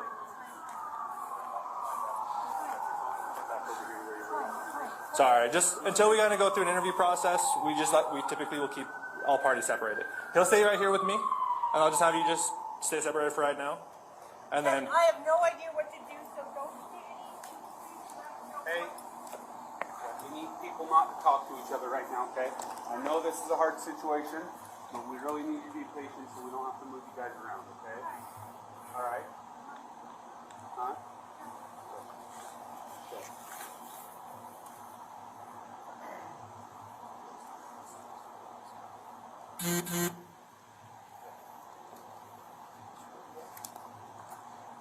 Kevin, is there anyone else in the house that we need to be aware of? There are kids upstairs. There are kids upstairs. There are kids upstairs.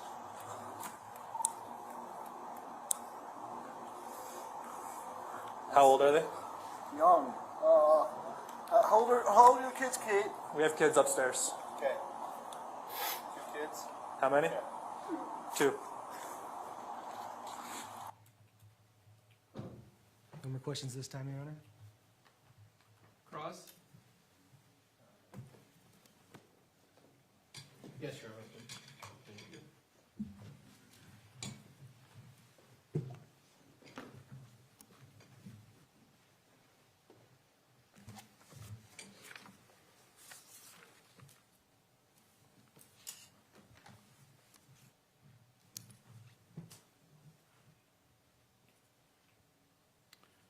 Officer Neal.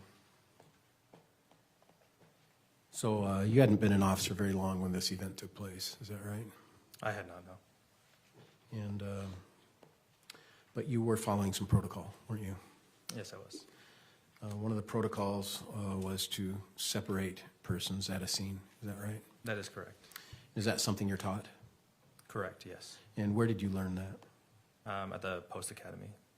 And when did you do post? It was, I believe, 2023. I'm sorry? I believe 2023. Thank you. Sorry. I didn't know if that was him or me, Judge, but and can you describe what post is?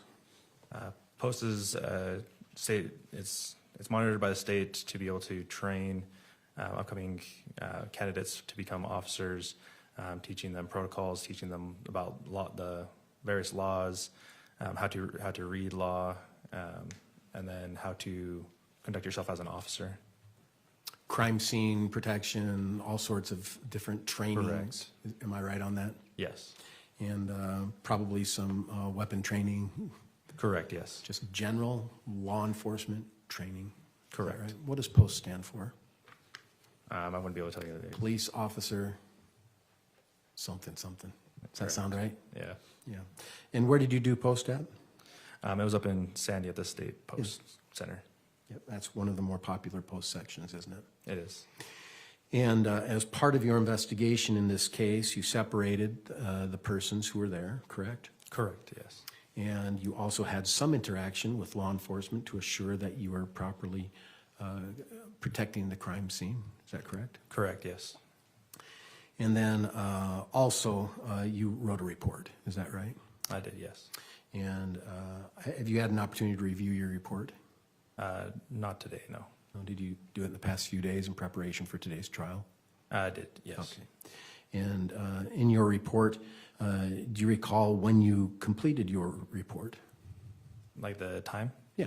I don't recall the exact time. Did you do it on a different day? Did you do it on that shift? Do you recall when you did that? I wouldn't be able to tell you the exact time, like the exact day or time. Do you have your report on you? I do not. May I approach your witness, Your Honor? Yes.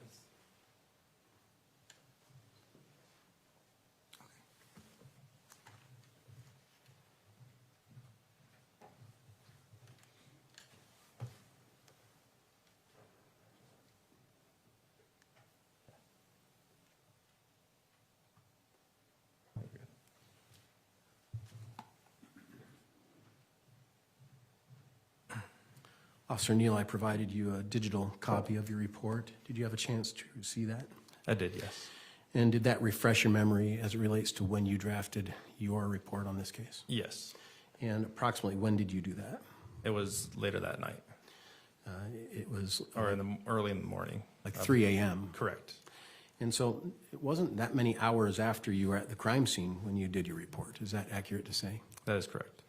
And is there a reason why you do reports near in time to an event that takes place? It's to try and make sure that we remember it as much as possible. Are you trained in post to do that? Yes.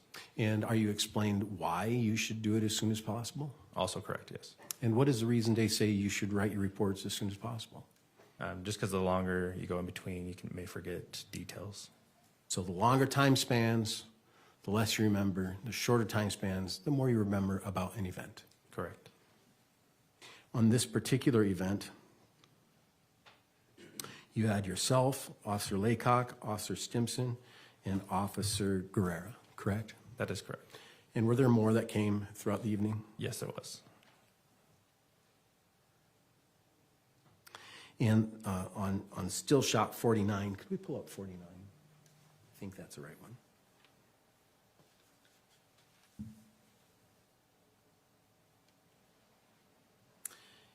You recognize this photo? I do, yes.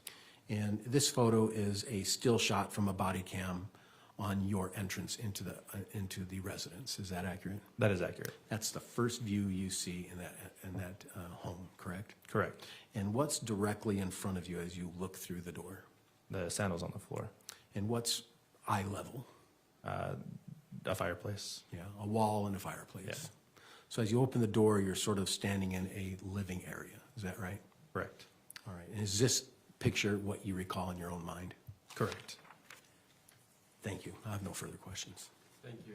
Any redirect? Just real quick.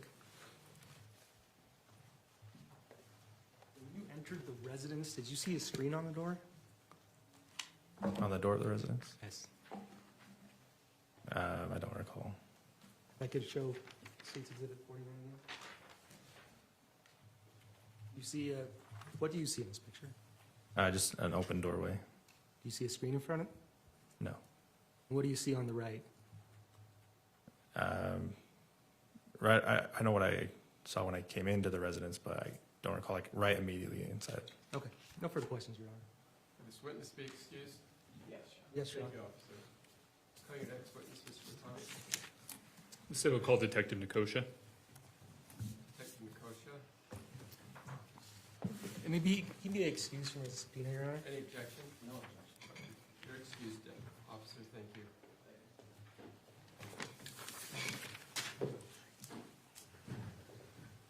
Switch. You know what? Just show me the video, right? Officer Nicosia, if you come forward, I'll swear you in. Raise your right hand. You swear or affirm under the laws of the state of Utah, on penalty of perjury, that the testimony given this matter today will be true and correct, so help you God? Yes. Thank you. Please have a seat up there. Be a water bottle if you need it. Give the attorneys just a moment. We're having a quick conference and we'll get started on you.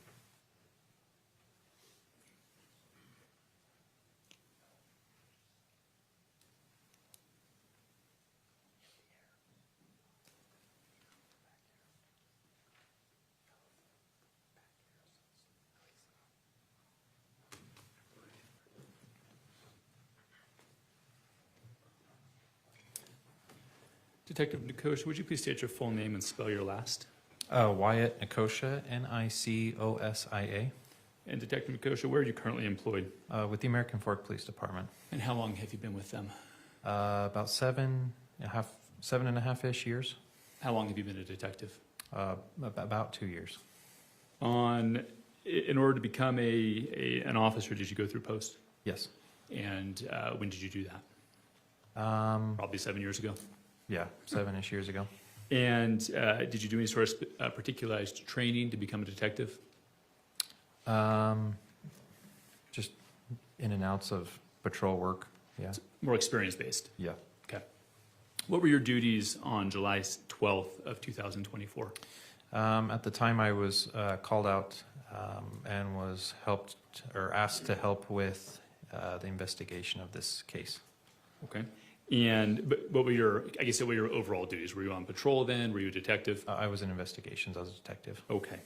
And what were you asked to do when you were called out on this case? I was told that an individual was going to be coming to the police department, and I was asked to interview that individual. Okay. Did you ever go to the scene? Later. Sorry, prior to that interview? No. Okay. And who did you meet with on the evening of the 12th? His name was Mr. Kevin Ellis. And did you conduct an interview with him? Yes. Did you record that interview with your body cam? Yes. Your Honor, at this time, the state would move to admit State's Exhibit 89, the interview with Kevin Ellis. 89? Yes. Thank you. Any objection? No. Thank you. So admitted. State would move to publish. So ordered.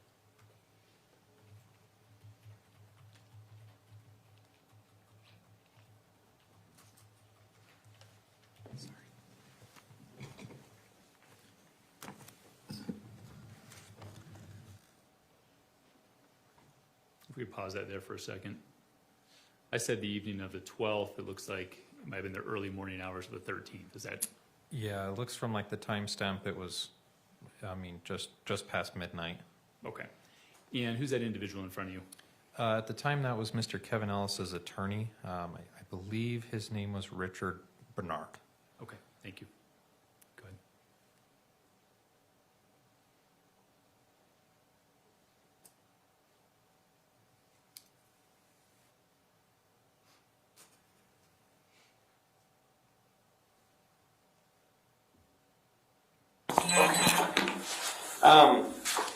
So we're just trying to figure out, obviously, what happened. I haven't been to the scene or anything, and just kind of wanted to get your side of the story and better help explain that.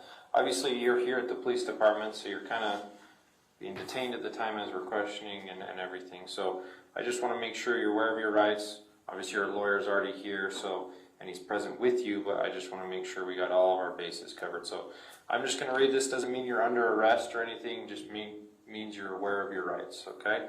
So you have the right to remain silent.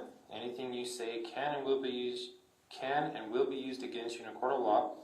You have the right to talk to a lawyer and have the lawyer present with you while you're being questioned. If you cannot afford to hire a lawyer, one will be appointed to represent you before questioning if you wish. You can decide at any time to exercise these rights and not answer any questions or make any statements. Do you understand your rights as I have explained to you? Yes. Okay. Having these rights in mind, are you willing to answer some of my questions? Yes. Okay. What can you tell me about tonight? I was afraid for my life and I shot in self-defense. Okay. Tell me more about that. Under the advice of counsel, I decline to answer. Okay. Okay. Anything else that you want to tell me that you would think help in this investigation, or? Under the advice of counsel, I decline to answer. Okay. All right. I can proffer some things to you. Okay. The victim was an armed intruder wielding a knife that was a short distance from him when he shot. Okay. So just to clarify, he was an armed intruder with a knife. Entered the house without permission.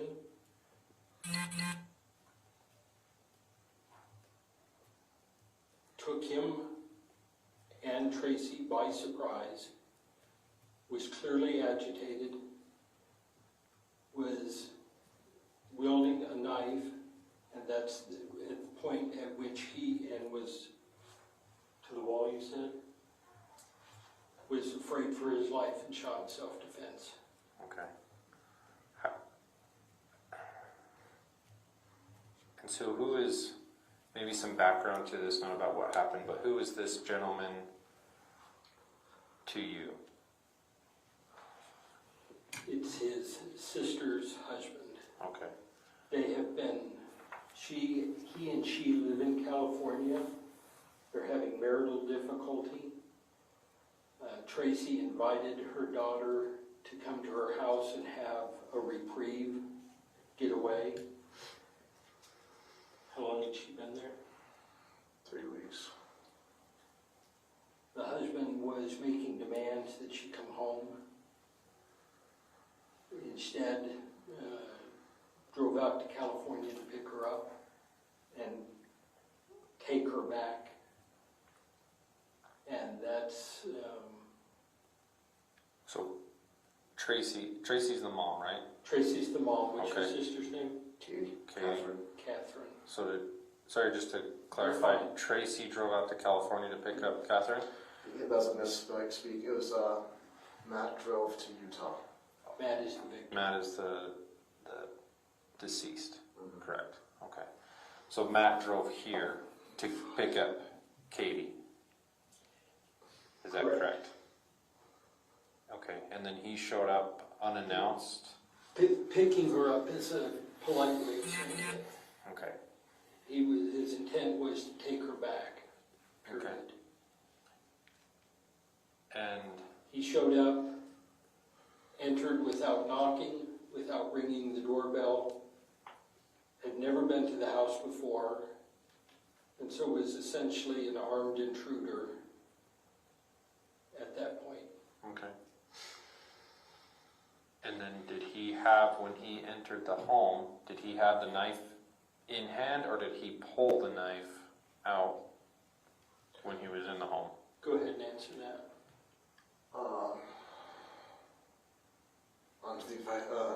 Under the license. No, go ahead, you can answer. Okay, I didn't see him pull it out, so I'm assuming he had it in hand. Okay. Do you know what type of knife it was or anything like that? Okay. No idea. But you knew, is it Mike? Matt. Matt. Sorry, there's so many names. I'm not good with names. It's late at night. That's all right. You would be fine. Meet me at pool. I'll feed you in 5 minutes. Yeah.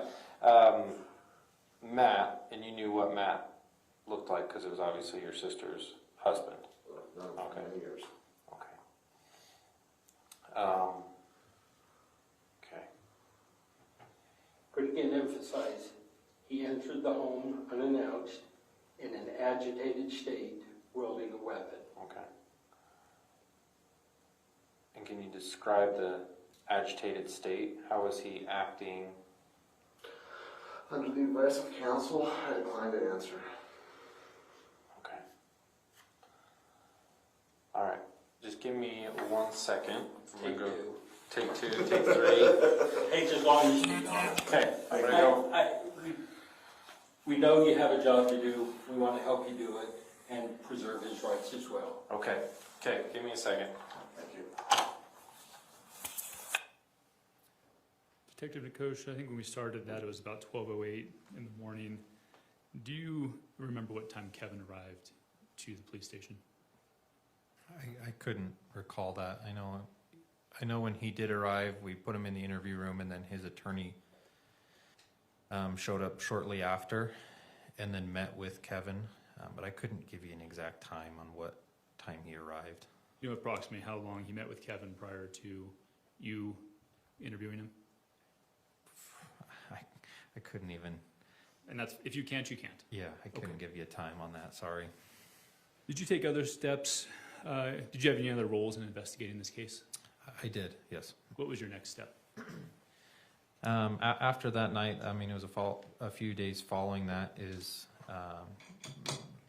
we were asked to go, myself and Detective Wetton were asked to go up to the Ogden area and retrieve Rachel Jorgensen's phone. And do you remember who Rachel Jorgensen is in relation to Kevin Ellis? That is his sister. Okay. And did you make contact with her? Yes. Did you retrieve the phone? Yes. Did you interview her? No, she declined to speak with us at that time. Okay, thank you. I'll pass the witness. Cross.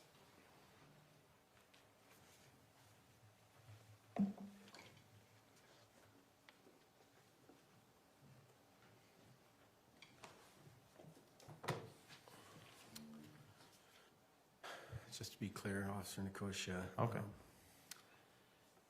When we saw the body cam just a moment ago, you were following the attorney, Richard Bernard, correct? That is correct. So had Mr. Bernard already met with Kevin at that point in time? I don't recall if he, I believe so, he had met with her, him. But I don't know why or who he was talking to from there. Okay. And so you read him his Miranda rights? Correct. Is that something you learned at Post? Yes. And as part of Post, did you also learn how to interview persons? Yeah, to an extent, the basic interviewing process, yeah. Yeah, and you've done retraining as you've been an officer on how to interview both suspects and witnesses, right? I don't know if it was, I don't know if there's any formal training that I can recall. It's just kind of more on the job experience and everything. Do you take continuing education in your work? Yeah. And do you ever have continuing education requirements, like so many hours per year or every other year? Yeah. And what are those requirements? From my understanding, we have to do about 40 hours every year, and then a certain amount of hours. I know we have to do like defensive tactics and arrest control and different types of topics every year. But I couldn't tell you the exact hours of those requirements. Sure. But I know it's at least 40 hours every year. And you've been an officer for 7.5 years? Yes. 40 hours is a lot. Mm-hmm. That's a lot of hours. And so you do get frequent training, is that right? Yes. And during those 7 years, 40 hours a year, do you recall ever having any training on how to properly interview a witness or suspect? At that time, I don't recall if I'd been through the training or not, but I mean, we did, like, I've been through like the FIT training, which is like the interviews with children and everything like that. But I don't know if, I can't recall if that was before or after this case. Okay. To be honest. All right. But you did follow the protocol of reading Miranda rights. Yes. Right? And as part of your process in this, you also had an opportunity to write a report. Mm-hmm. And do you remember when you wrote the report on this case? I want to say it was that following morning. Okay. Like, I remember I didn't sleep. It was, we interviewed, and then early hours of the morning, I typed this up. At the end of the shift or close to the end? Yeah. And is there a reason you didn't wait to write that report, like when you later had instructions from Officer Nordine or someone else? I know because Mr. Kevin Ellis was arrested that night, or that morning, I guess, we were informed by our supervisors that these reports needed to be completed as soon as possible, and so we could get everything submitted to the county attorney to not delay the process from there. Sure.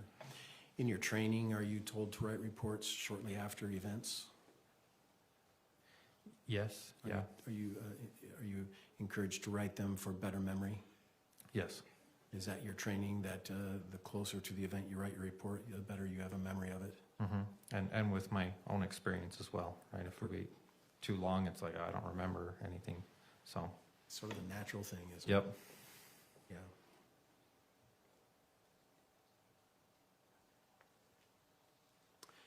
And you obtained, some while later, a phone record of a family member of the involved parties of this case, right? That is correct, yeah.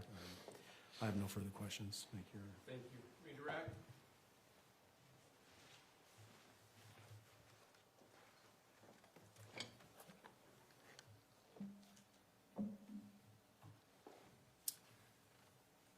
No, you are.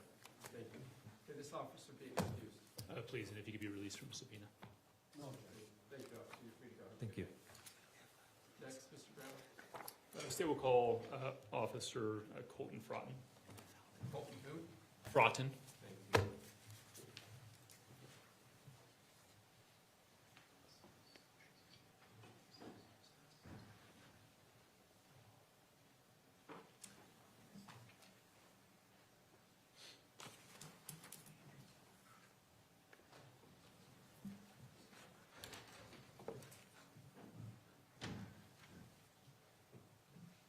Raise your right hand, sir. I'll swear you in. Do you swear or affirm under the laws of the state of Utah on penalty of perjury that the testimony you give in this matter today will be true and correct, so help you God? Yes. Thank you. Please have a seat out there.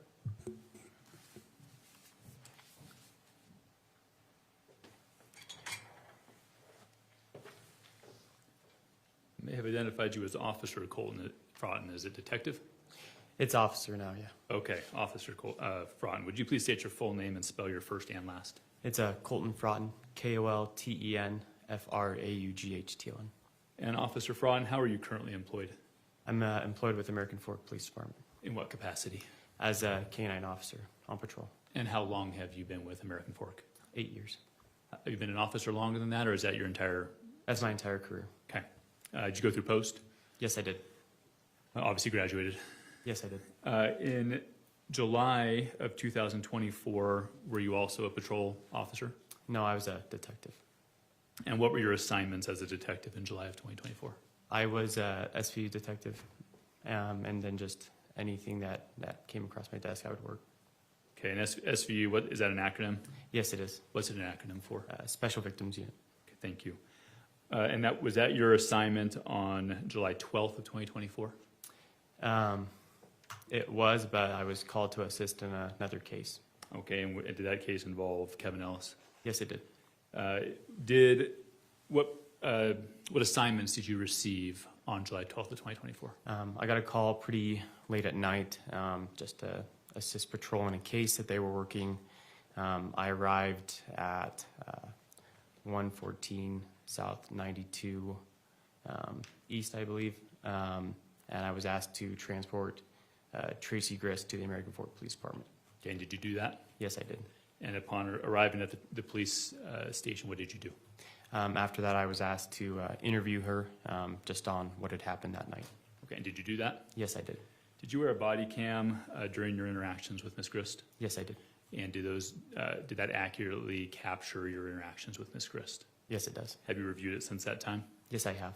Your Honor, at this time, I would move to admit 2 clips, states 90 and 91, which are both body cam footage. Any objection? No, Your Honor. Thank you, so ordered. Permission to publish? Yes. And we'll start with 90, please.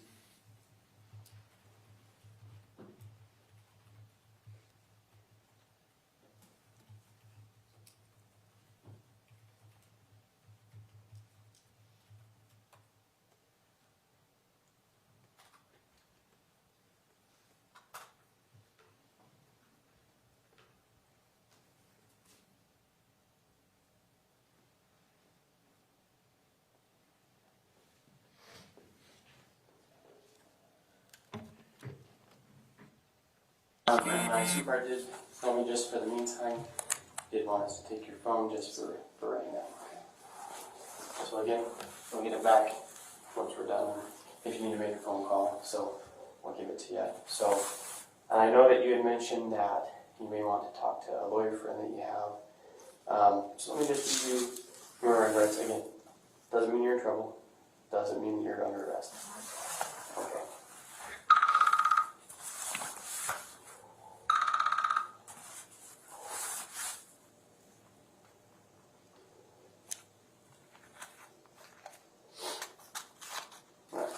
So you have the right to remain silent. Anything you say can or will be used against you in a court of law. You have the right to talk to a lawyer and have him or her present while you're being questioned. If you cannot afford to hire a lawyer, one will be appointed to represent you before any questioning if you wish. You can decide at any time to exercise these rights and not answer any questions or make any statements. Do you understand these rights? Having these rights in mind, do you still want to talk to me? Do you still want to have that lawyer present while you're being talked to? I can talk a little. Okay, sounds good. So, what exactly were you there for? It's my house. It's your house? Okay. Your daughter was just visiting, staying for a visit? Okay. Were you planning on staying the night, or? My daughter? Mm-hmm. She lives in California. Oh, gotcha. So she's visiting from California. Okay. And was she there with her husband? No? Okay. He's awful. Mm-hmm. And just needed a breather. So she came to hang out with me. Gotcha. And she brought her 2 kids with her? Yeah. And they just have those 2 kids, no one else? Okay. There's no paperwork or anything. She just came for a breather. Gotcha. Gotcha. Did you go pick her up, or did she fly here or drive herself? Or? She rented a car. Rented a car. Gotcha. And was that his truck outside of your house? Yes. But both of theirs were not. Both of theirs? Yeah. Gotcha. Yeah, I know when I say his, hers, yeah, thank you for clarifying that. It's both of theirs, but. So what kind of problems were they having? Do you know? I don't know. You don't know? Okay. I mean, I don't know. And that's okay. If you don't know, you don't know, right? So, I mean, I have an idea, but it's so nebulous, so I don't know. gotcha. Well, sometimes little details for us kind of paint the picture and to what exactly happened, right? So that's why I ask. When did he get here to Utah? Do you know? I think about a little bit after 10. A little bit after 10. Okay. And did he call beforehand? Did he text? Did she know he was on his way? She knew he was coming. Okay. And she was going to talk with him. And I was in the kitchen, and next thing I know, he was in the kitchen. He was like, "Hey," I'm like, "Oh, hi." Do you know if if they had a conversation before, or? I have no idea. Okay. Kind of walk through me what was happening when you were in the kitchen. He showed up, and then what happened? I was in the kitchen and I was sitting on the counter because I do that, it's in the corner. Mm-hmm. And he said hi, and then he walked into the other room, but he was acting different. Mm-hmm. What do you mean by he was acting He was different? just, how agitated. Mm-hmm. I would say agitated.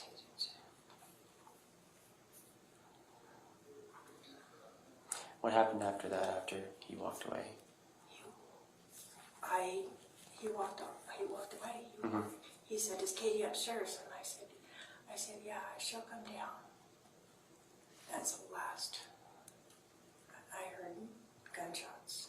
What I know are gunshots now. Mm-hmm. I've never heard a gun really fired, except for I guess at the gun range.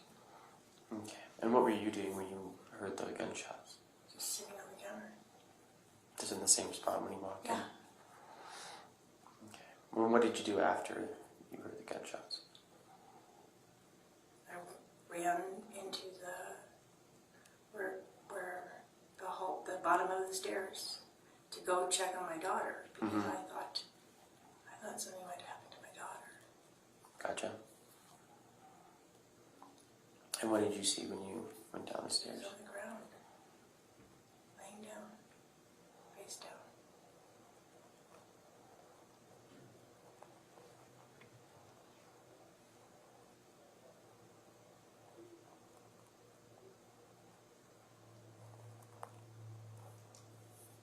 And then what happened? I called 911. Mm-hmm.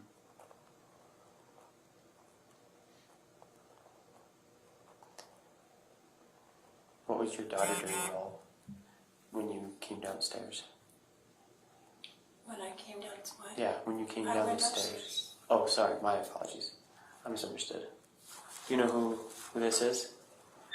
This is the family attorney. Oh, gotcha. Hey, I'm talk here to for you. Kevin. Talk to Kevin. Okay. Kevin. So, could you take him to Kevin, please? Yep. There you go. Is that the guy that you were talking about? Yeah. Oh, perfect. There you go. He's here. Do you want him present? No. Okay, perfect. Sorry, when you had, I thought you I had was said that you in the went kitchen on the main downstairs. floor. Gotcha. So you went upstairs to see her when you heard the gunshots. My apologies. I misunderstood you No, there. everything happened on the main floor. Mm-hmm.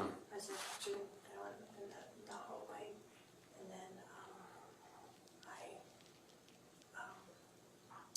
went upstairs, and I just said, "Stay here, don't come downstairs." Don't come downstairs. And that was to... My daughter Katie, Okay. because I didn't want her to see. Okay, I'm gonna just, because obviously I was confused somewhere, so I'm just gonna back up a little bit. Kind of run me through you sitting on the counter in your kitchen, hearing the gunshots, and then what happened after that. I went and looked in the hallway. Mm-hmm. Or I went to the bottom of the stairs, and that's the hallway. Mm-hmm. And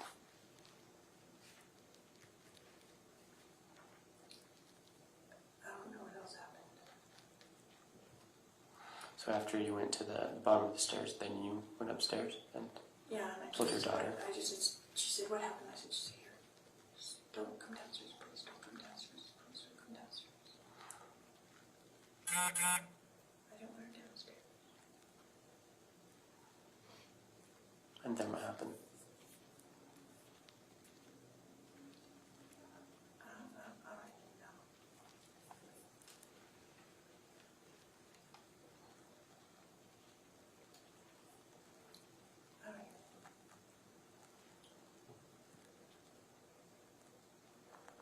I know I called 911. Mm-hmm.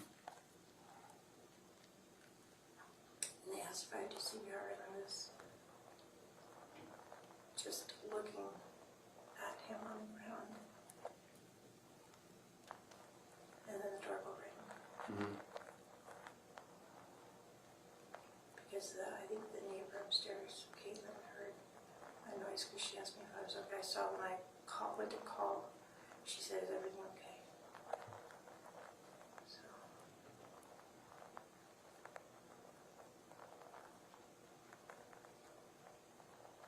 And what's your daughter's name? Sorry, I don't want to keep referring to her as your daughter. Katie. Okay. And you probably mentioned that, but I heard Caitlin and I didn't want to get confused. Where were Caitlin's kids at when this happened? Sleeping? Okay. And that's on the upstairs level? Okay. Where was Kevin at when this was going on? I have no idea.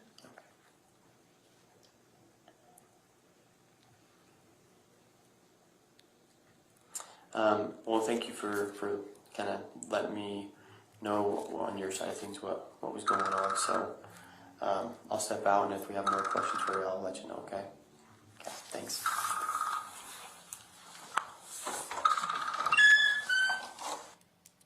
Did you end up having more questions for her?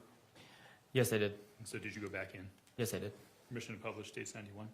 Any objection? No. Thank you. Just play the first 3 minutes and 49 seconds, please.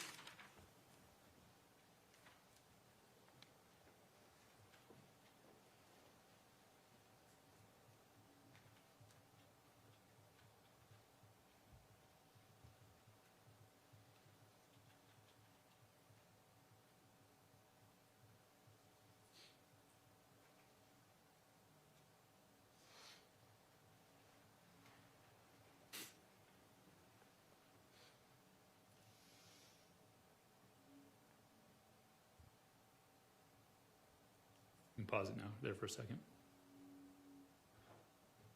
What time is it now? 1:44. On the 13th. Correct. You remember what time you ended your interview on the previous body cam? I did not. Now she has the attorney with her, is that correct? That's correct. All right, I'm going to play that.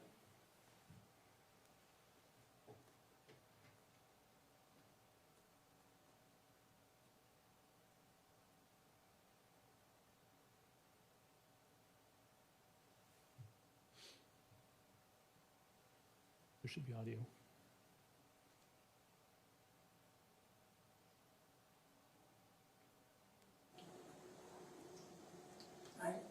Just back that up 10 seconds. No, not at all. Okay. A little bit more, please. I just wanted to kind of give you some time to think. I know you were saying a lot of I don't knows and stuff like that, but has anything else kind of come to your mind right now? No, not at all. Okay. I am so in shock.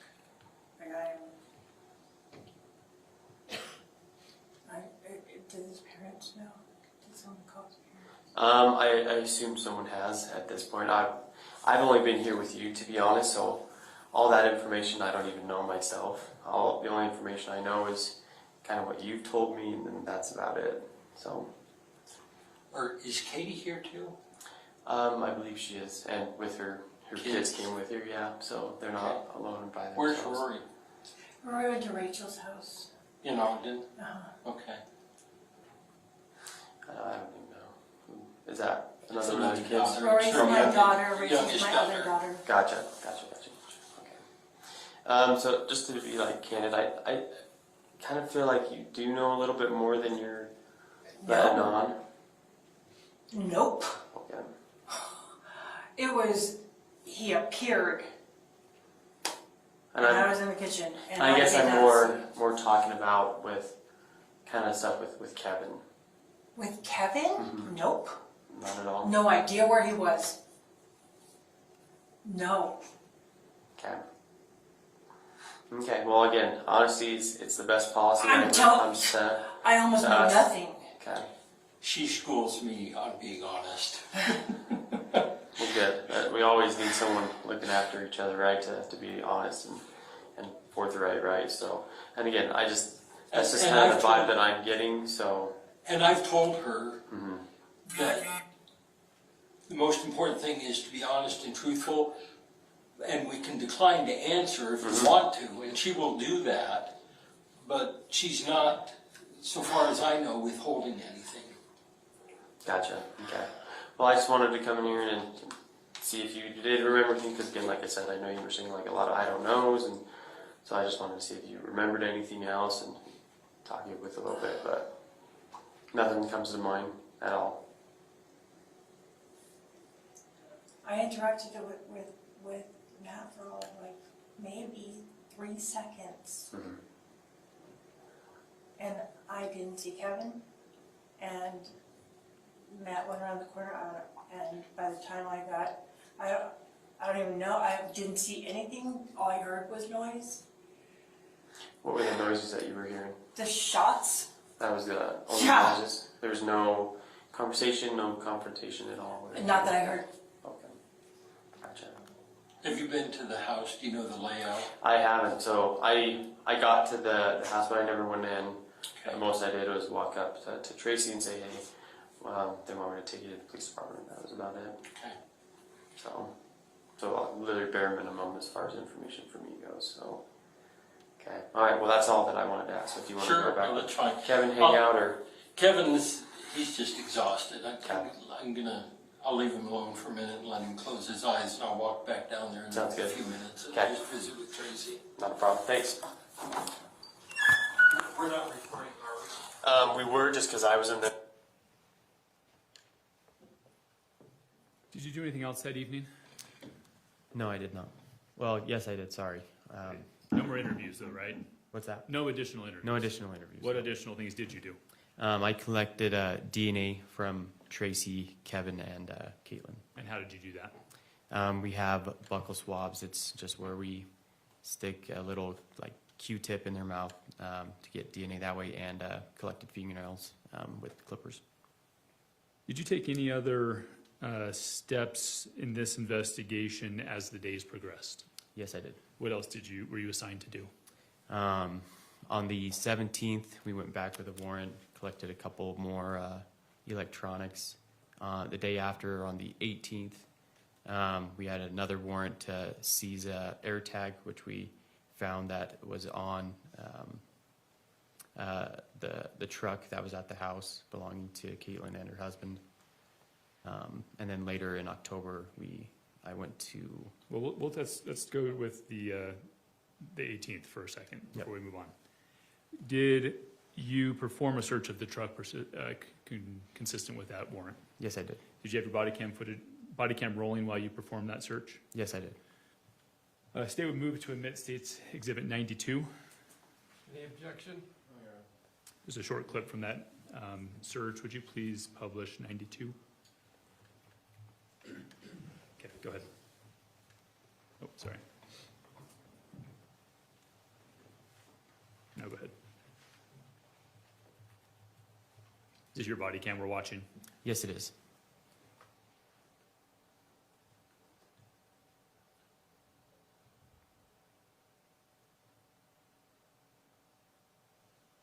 Who is that there with you?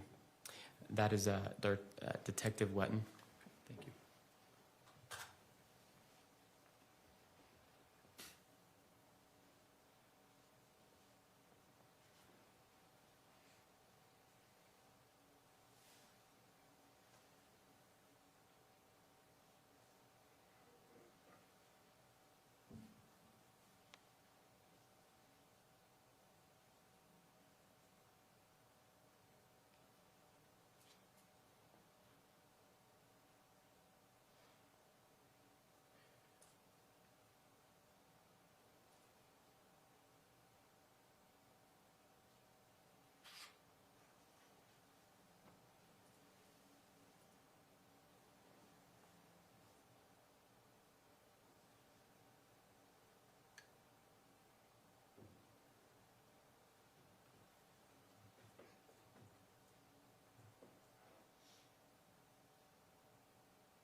Pause it there for a second, please.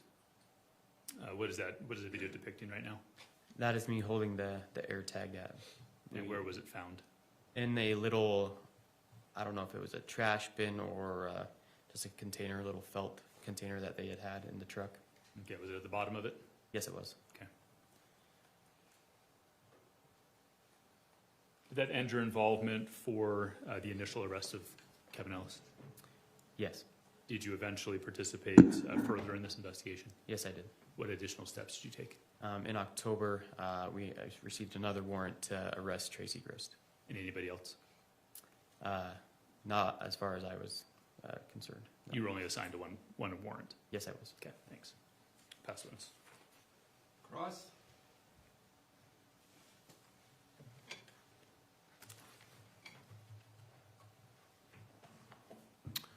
Officer Frafton, the first exhibit we looked at was your body cam interview with Tracey. You recall watching that just a few moments ago? Yes, I do. And in that interview, you read Tracey her rights, correct? Yes, I did. And she volunteered to answer questions you had? Yes, she did. And you seemed quite confused about some of her answers, didn't you? I did, yes. And is one of the reasons for that is because you hadn't been to the house and you didn't know, like, locations of anything? That's correct. And did Tracey try and respond to those to educate you on that? Yes, she did. And did she do a good job on that? Yes, I felt I understood her at the end. Yeah. And so she gave you the layout and she gave you what she did. Is that accurate? Yes. And you still had further questions and she was willing to answer those. Is that correct? That's correct.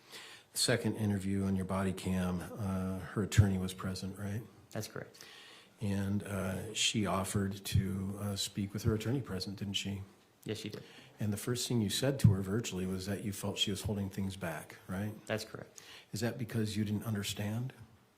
No, that was just the feeling that some things were being left out, and I just wanted to see if she would be willing to talk to me further. Like, what were you feeling was left out?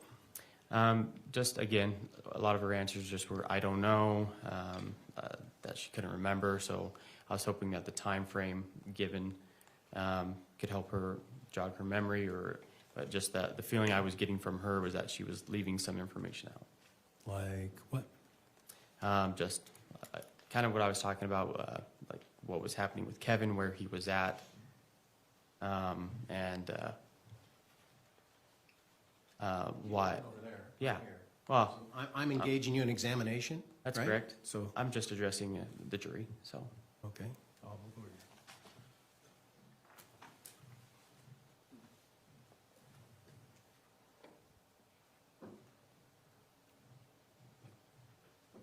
Officer, have you been trained how to testify in court? I would say I've probably been to maybe one, maybe two. Officer, have you been trained how to testify in court?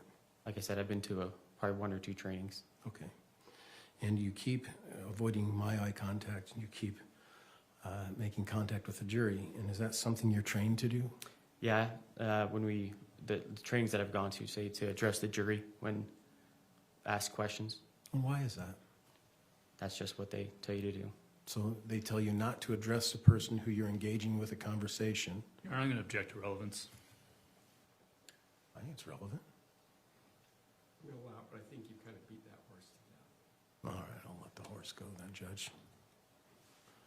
Officer, my client is Tracey Grist. You understand that, right? Yes, I do. She cooperated with you when she was interviewed with you, correct? Yes, she did. When you collected the air tag,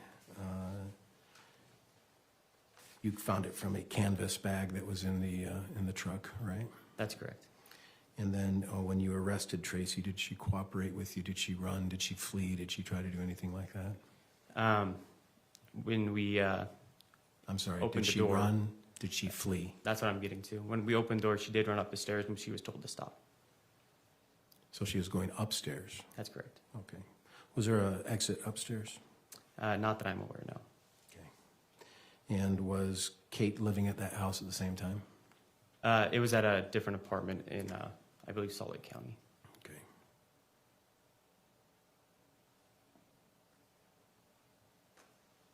Officer Frafton, did you attend post? Yes, I did. Did you write a report as it relates to your interactions on this case? Yes, I did.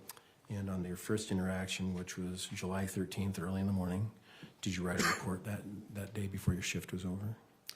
I would have to look at my report to see when it was written, but I did write a report, yes, on that interaction on the 13th. You write your report short in time in relation to the events? I believe that it was a pretty long night. And again, I'd have to look and see exactly when I wrote my report. Have you been trained about writing your reports short in time in relation to events? I believe so, yes. Meaning not waiting a long time before you write the report? Yes, that's good. What's the reason you're trained to do that? Just probably memory, so that you're not forgetting anything. Have you been trained that if you wait more, then your memory lapses, and so it's better to write a report short in time to the event to ensure better memory? I would say so. Thank you.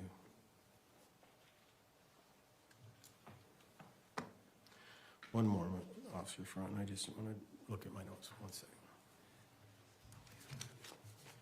But I always have to look at them with a pen in my hand. I don't know why. No worries.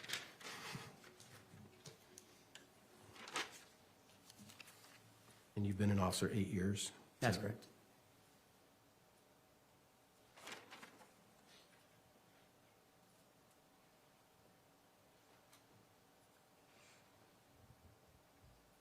And just to clarify, in Exhibit 91, which is your body cam, she informed you that she didn't hear any confrontation and no conversation between her, between Kevin and the deceased, Matthew Ellis. Is that right? That's correct. I have no further questions. Thank you, Officer. Thank you. Any redirect? One very quick follow-up.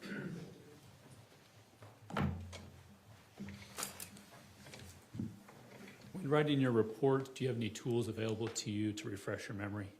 Yes, I do. What are those? I have access to my body cam to review what I had discussed and talked with her about. Okay, thank you. That'd be great. Recross? No, Your Honor, thanks. And this officer be excused from his subpoena. Please. Yes. Thank you, officer. Thank you, Your Honor. The State Call Sergeant Famina. Thank you.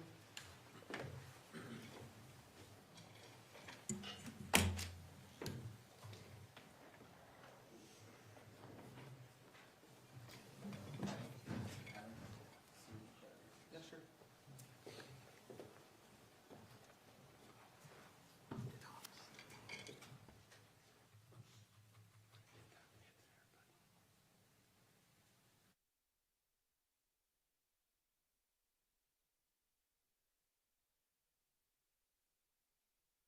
You raise your right hand, I'll swear you in. You swear or affirm under the laws of the state of Utah, penalty of perjury, that the testimony given this matter is true, and the truth, right, so help you God. Yes. Good. Please have a seat up there.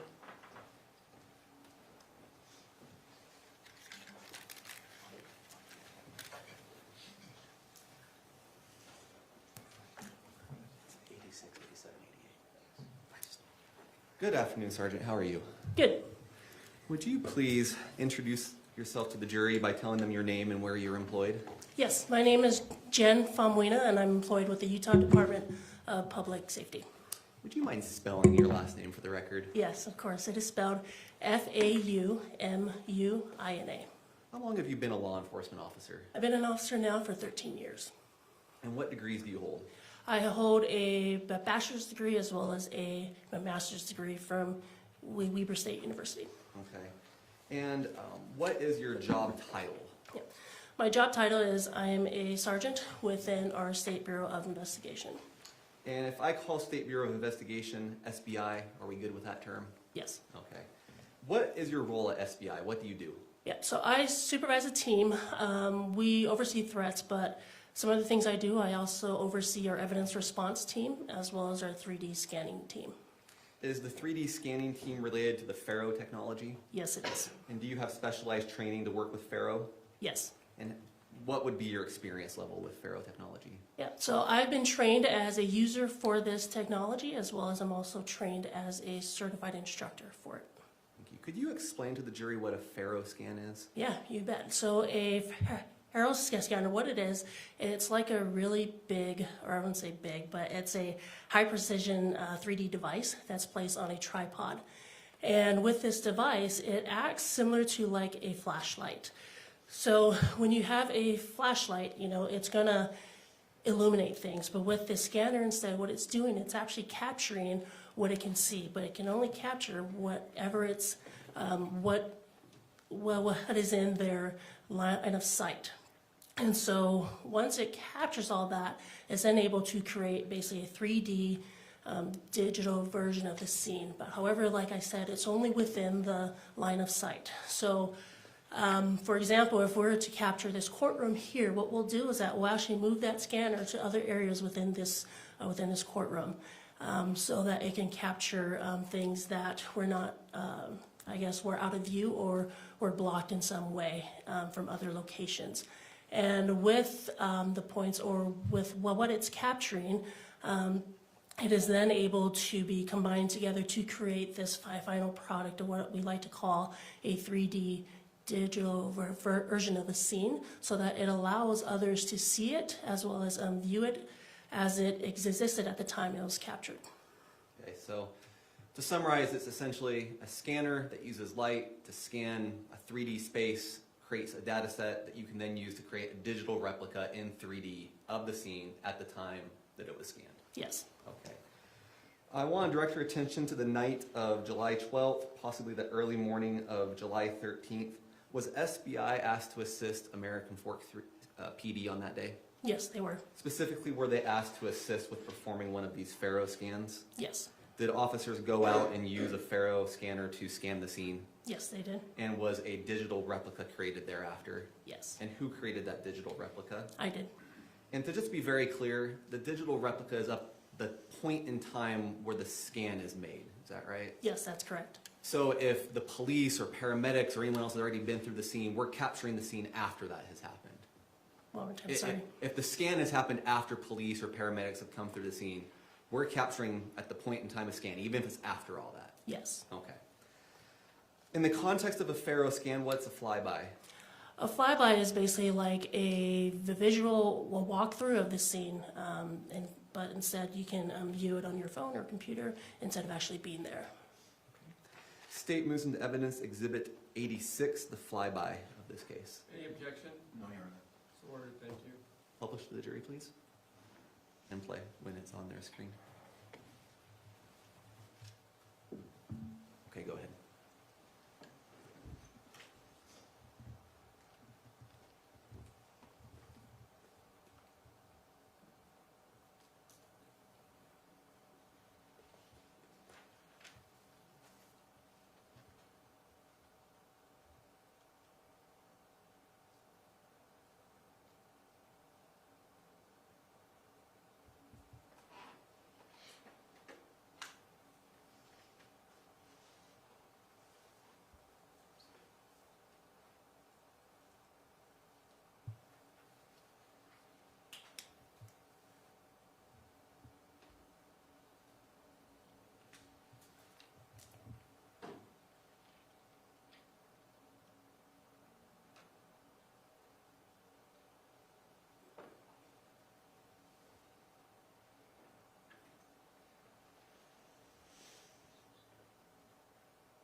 Could you back it up 1 second before it flips perspective?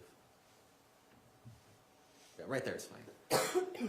Sergeant Famina, we see some yellow triangles with numbers. What are those? Those are digital evidence markers that were superimposed into the 3D version you see here that was superimposed over the physical evidence markers on scene. And is that just to make the evidence markers more visible on the digital replica? Yes.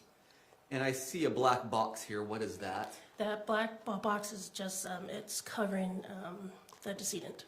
It's essentially a redaction where the body is. Yes. Okay. And lastly, we see some parts on this scan that don't have color, don't have a visual indicator. It basically looks like it's missing. Is that because the Faro scan, as you mentioned, only can scan what it sees? And yes. That's just a missing part where it didn't capture something? Yes. Okay. We can take that down. In the context of a Faro scan, what's an aerial view? An aerial view is almost like, it's similar to a walkthrough as well. It's just a top view of the scene. Did you create any aerial views in this case? Yes, I did. Did you create an aerial view out in the street area and then an aerial view in the house area? Yes. Your Honor, the state moves into evidence exhibits 87 and 88. Any objection? No, Your Honor. Thank you, so ordered. Please publish 87.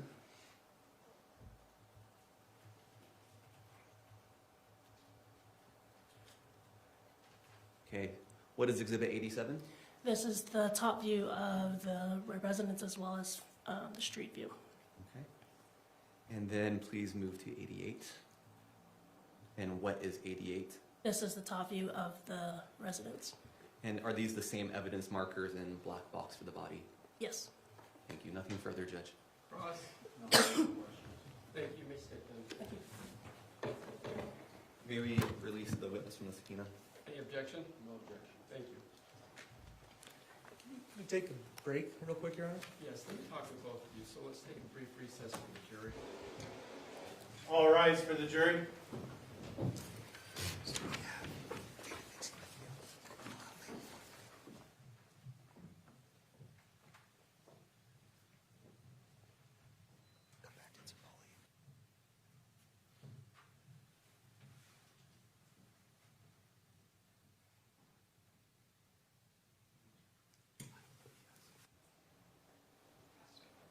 Thank you. Please be seated.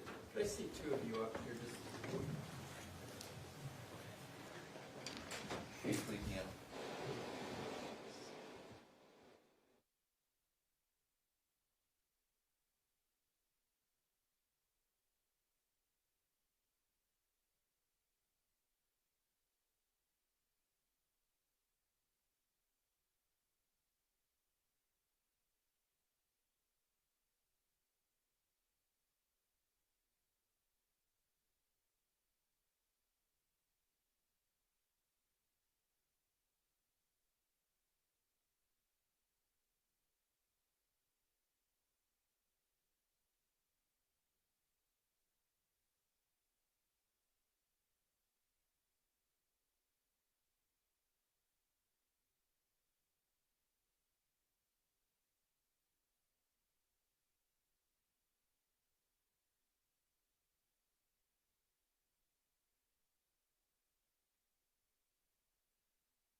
bring the jury back, please.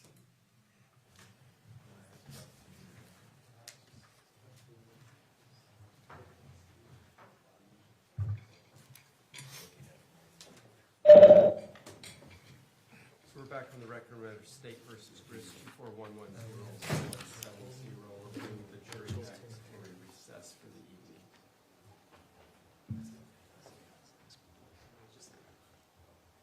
Stations. Who would you want this with on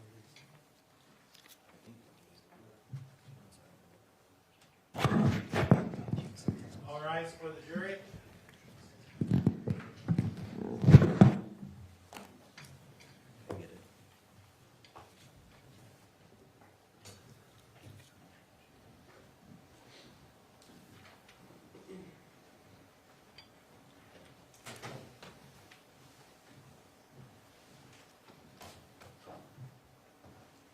Thank you. Please be seated. Ladies and gentlemen of the jury, I have some announcements and some directions for tomorrow and this evening. We're ahead of schedule. That's always a good thing. So we're going to recess for the evening. I'm going to let you go home. We're going to start tomorrow at 9 a.m. for a couple of reasons. One, we're supposed to have bad weather tomorrow, and you know how we are in Utah. When we get bad weather, the first time everybody drives like they've never seen snow before. So if we start at 9, we'll have a sunny, beautiful day. If we start at 8:30, it'll be a blizzard. So we're going to shoot for 9 and have it be sunny.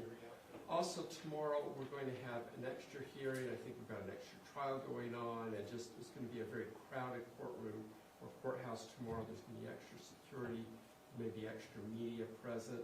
Please keep in mind my admonition, directions about talking about the case, or doing research about the case, or forming an opinion about the case, especially tomorrow where it may be a very busy courthouse.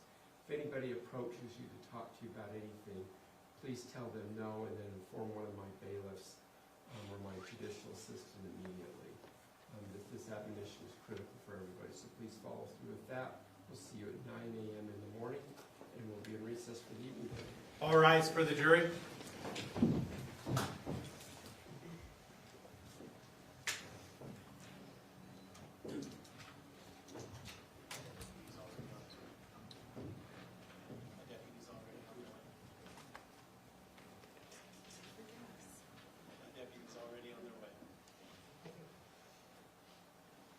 All right, thank you. Please be seated. All right, before we formally recess inside the courtroom, anything that the state needs to address the court No, Your Honor. or put on the record? No. Mr. Facemire? No, Your Honor. Defense? All right, we'll attempt to see if we can get that second TV back. We can't promise anything, but we'll do our best. All right, that in mind then, ladies and gentlemen, we're in recess for the evening. Thank you. All rise.